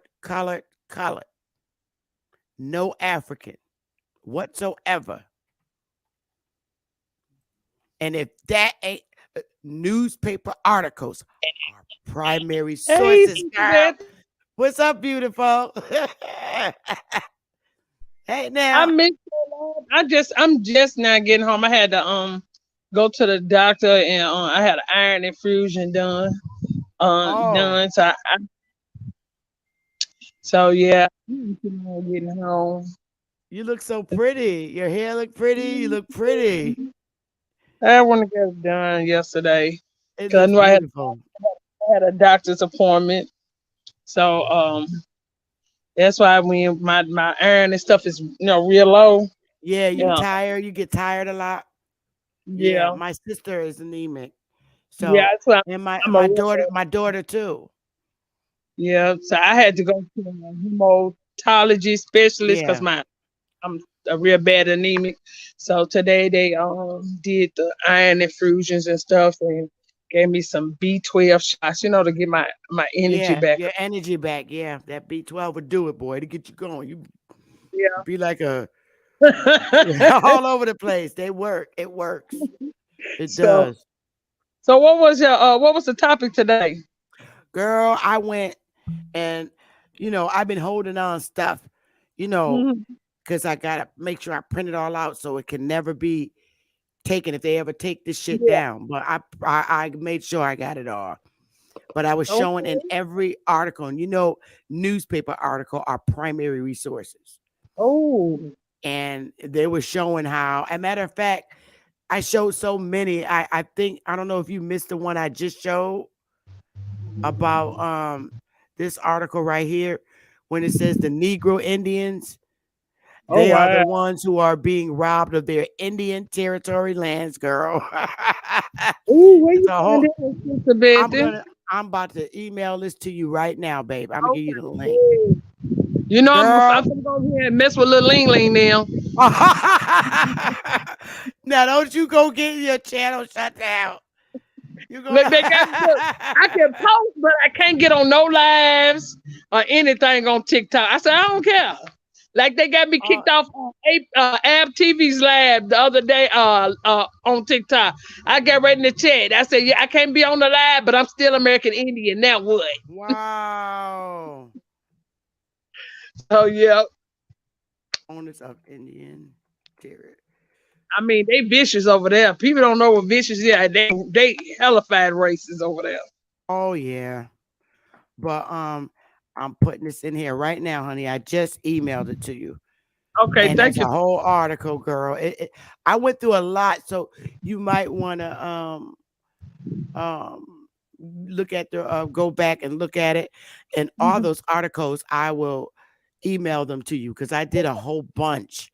Oh wow. They talked about the Seminole Indians, Yeah. and they talked about these Mexicans who ran out of Florida into Mexico, and they You wanted to talking come about the back. real ones are the ones that's pretending to be the Mexicans now. Well, they came back and they were saying, "You're gonna read the article. I'm gonna send it to you." Okay. That they was promised to be let in the Seminole tribe in Florida. Okay. But the Seminole tribe in Florida, they was Negroes. They was already there. Oh, okay. So we're not talking about the indigenous Mexicans then. We're not talking about them. No, Because these were Negroes. have you ever seen the indigenous Mexicans? Yes. They got the afros. Okay, yeah. Well, these were Negroes. These were Negro Mexicans. They were Negro Mexicans. Oh, okay. Yeah. Those Those are the wanted real. to go. They wanted to go. Then they asked to go back to Florida. They didn't want no land. They just want to go there because they wanted to be back in Florida. And it was a great article. But yeah, girl. I'll text you all of them. I'm gonna email you all of them. Okay. Yeah, but read them, girl. I got I had to go out. I went to a doctor. I had to run and go get my client, and we just sitting here now. We're sitting outside, just trying to take our ass home at 6:00. What time? What's the temperature there like today? Today is about 75 degrees. Wow. It's cloudy though. It's been cloudy all day. Oh, Now last cloudy days get me, girl, because I be aching. Yeah, so that's why I'm sitting outside because it's warm out here. Cause I be aching from that arthritis too. The cold weather and stuff. Yeah. So I'm gonna definitely catch the playback. I ain't finna do catch the playback. You're gonna see all them articles. You're gonna be mad too. Dang. You're gonna be mad. Did you get them off of like the newspaper website? No, like all in the Library of Congress, girl. I make sure I go to the source. Yes. Every last one of them. Every last one of them. There, but I didn't know what to key in. I pulled up some things, on us, but it's like you got to know exactly what to key in to find certain things. It's over like 300 and something articles about Negroes being the Indians. I emailed it to you, so when you get it, you'll see it, and I'll just email them all the links to you. Okay, thank you so much. All the links. Yep. I sure will. Have fun. Look, I'm gonna have some fun. I'm gonna have some fun. Oh, you're gonna have fun with Ling Ling, especially. Wait till you see that one in the state where it said it was only 13 Chinese people. Well, they let you know that they really came here on Angel Island. Girl, wait a minute. I think I got it. I'm gonna hold up that census, and it said it was 13 of their answers. And one state, it was only one Chinese person. I was dying, Empress. Girl. You remember the road we read about the idiot road? Oh my God. I said, I wonder what they're talking about them, calling them the idiots. Girl, that's funny. Yeah, that's the first time I've seen about the oldest Negro Indian. They called him Cherokee Bill. Oh, Cherokee Bill and Indian Negro. Oh, all this came for the. You know what? Let me show it. Hold up. Hang on. I'm gonna show you. I'm gonna send you this one too. This link. And he was. What year was that in? Hang on. I'm about to get it right now. I got it right up here. It was in 1929, girl. Okay. I think it's coming up now. Let me make it bigger. My great grandfather was a Cherokee chief too. Let me see. I'm about to go to it. Is this the one? No, that's the one with that. Okay. Ooh, what's that? This is the one with that showed that it was like one Chinese person. That's the one that Negroes and white Europeans. This is the one. I'm gonna send you all of these. Okay. Let me see. Where is he? I think he was one of the last ones. Yeah, here it is. Oldest Negro. This was Saturday, July 17th, 1929. Right. The oldest Negro Indian, 123 years old, Cherokee Bill. Yep, Cherokee Bill, an Indian I Negro can't wait. who who is reputed worth 80,000 and has been twice listed in the census as the oldest man in America. Has just celebrated his 123rd birthday on his farm in Grand Junction, Colorado, according to Telegraphic reports. Wow. And that's the whole article. Yep. He served in the War of 1812 and later settled down in Colorado, where he had a claim. In 1911, at the age of 114, Bill announced to the world that he was retiring. It was rumored that the time that he was $75,000 and 80,000 secreted about the shack which he calls his home. He was born in 1797 and walks with the aid of a cane. He was owned since the Civil War, the only name by which he ever been known. And Grand Junction is Cherokee Bill. So I'm gonna man. copy that. I'm gonna copy this whole article right now and email it. I'm gonna send. You know what? I'm just gonna email all of them to you. Okay. Okay. I That make it a appreciate lot that. easier. And all you got to do is just copy the link and put it in the With searcher, and it'll pull them all up. yeah. Okay. Yeah, yeah. Please. So yeah, I can, girl. So them Pan Africans is done. uh, They done. They done, you ain't girl. had none come through here today? Huh? You ain't had no Pan African here today? Well, not a coincidence came through here. I don't know. They could have been listening, but you can't come back from that. They're telling you who the Indian is. And wait till you read the article where it said the Negro is the one that speaks the Indian language. See? Did you see that? I missed everything. I was coming on in because I was like, okay, since Betty just went live, I'm thinking you ain't been live that long. No, I've been on here a minute. I want you to read that one where it got down and told the truth. That the Indians whose claims have not yet been Negroes are frequently met. Oh, here it is right here, Empress. I got it. I'm gonna give you this article. Hang on 1 second. I'm gonna show you this one right now. Here it is right here. I gotta make it big. What slide is this? 25. So let me go from the beginning. I gotta go to 25.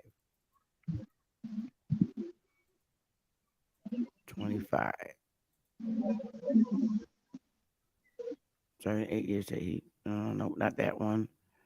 Not that one. Not that one. Not that one. Here it is. It says, now listen to this. I'm gonna send you all this whole thing. Okay. The citizens of the 5 tribes watch with a jealous eye each movement of the United States or its agents. A serious difficulty was met in the answer to, "Are you an Indian?"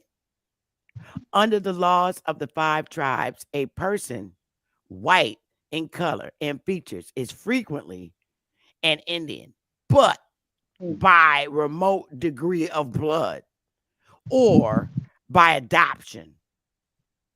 There are many whites claiming to be Indians whose claims has not as yet been acted upon by the nations.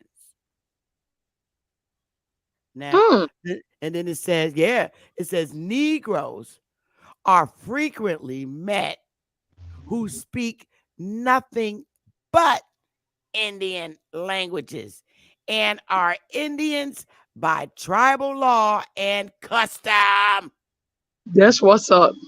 And there are others who call themselves Indians who have not yet been so acknowledged by the tribes.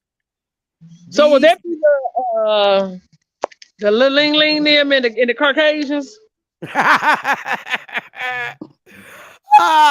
That's what it sound like. girl, yes. So, That's what and it tell they you went that up. we spoke the Indian language. So Yeah. now, little not a coincidence with your butt, you and King Cass, the Oh God. Negroes spoke the Indian language. That's in the article. Just pull it up. I swear. Yeah. And it's at the Library of Congress. So what you gonna say? They lying? They always Yep. talking about you need what's that? They peer review and all this. Now this is at the Library of Congress. And see, exactly. And it's going to take you right there. And see, here's the funny thing about the language thing. When you hear Indian, they mean nigga. That's what they mean. And the way we talk, the way Pookie and Ray-Ray, the street talk, that's Indian talk. Oh yeah. Indian talk, our hood talk. That's what they're really Oh saying. yeah, Ebonics. Our Ebonics. That's what they're Yep. talking. Indians talk the real talk. Yep. So That's I'm yo, gonna yeah. say the whole slide. Yep. That's it. That's Yep. colonizer. That ain't colonizer because they don't even speak like even that English in over in England is not the same as our English over here. Facts. It's not. It is not. They use different choice words.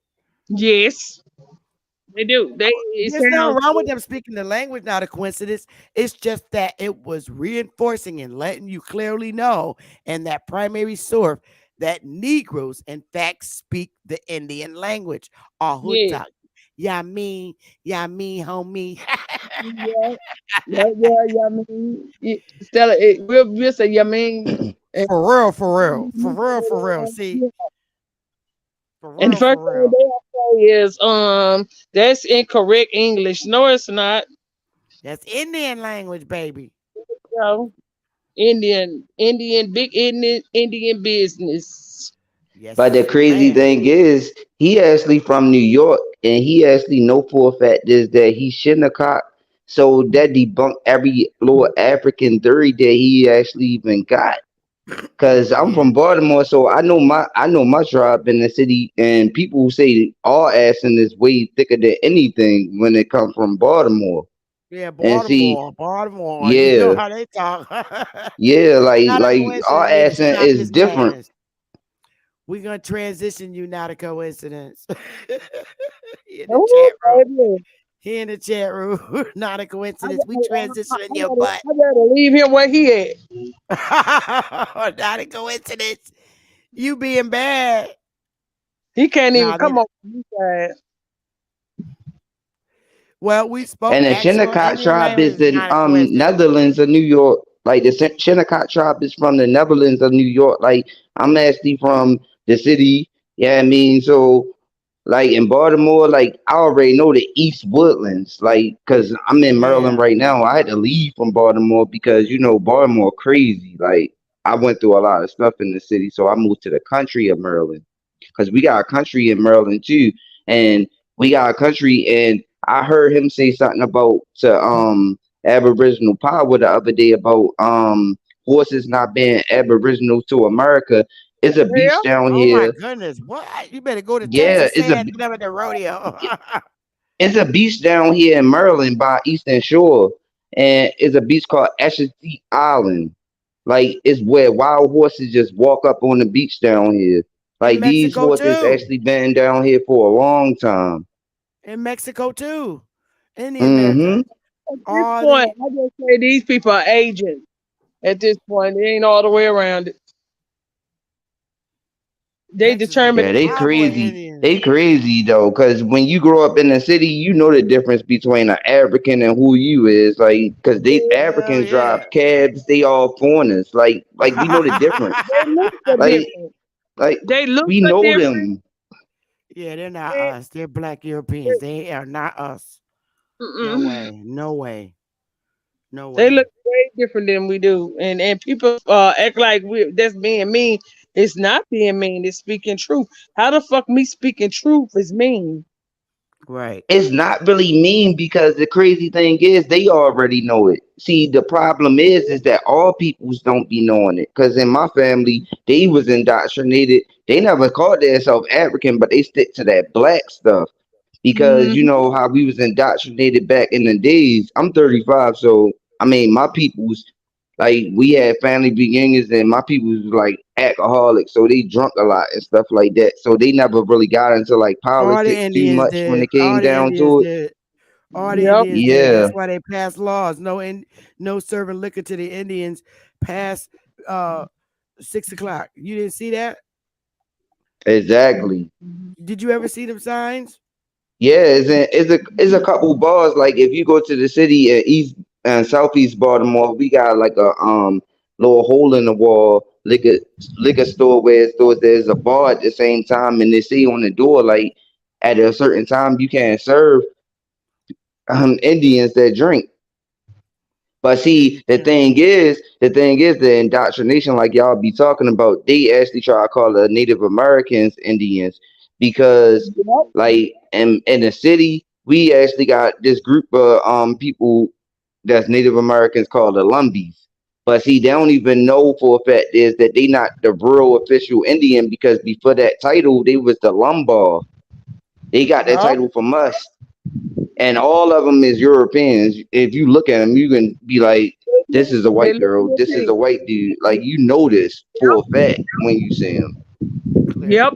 No liquor served to Indians after sundown. That's in Oklahoma. They know we'll get out there and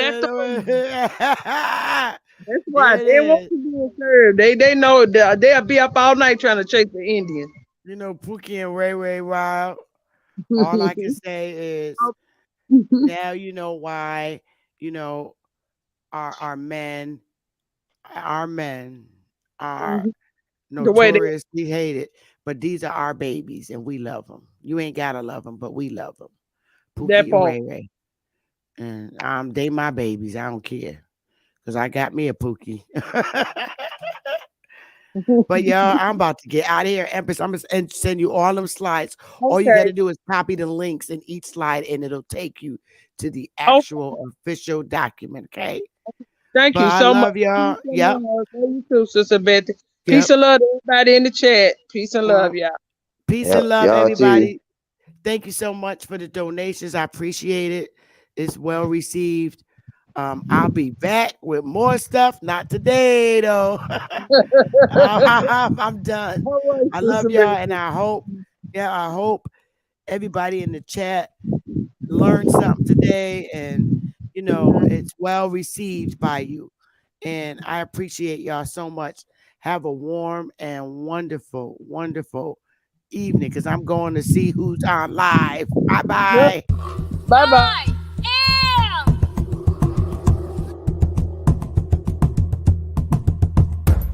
Hoodie. I am the original. I am powerful.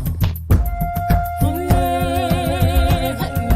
I am the original.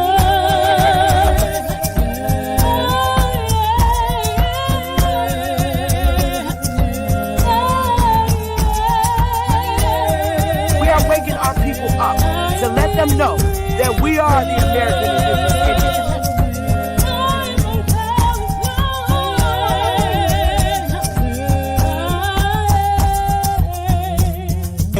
Copper color Indians, baby.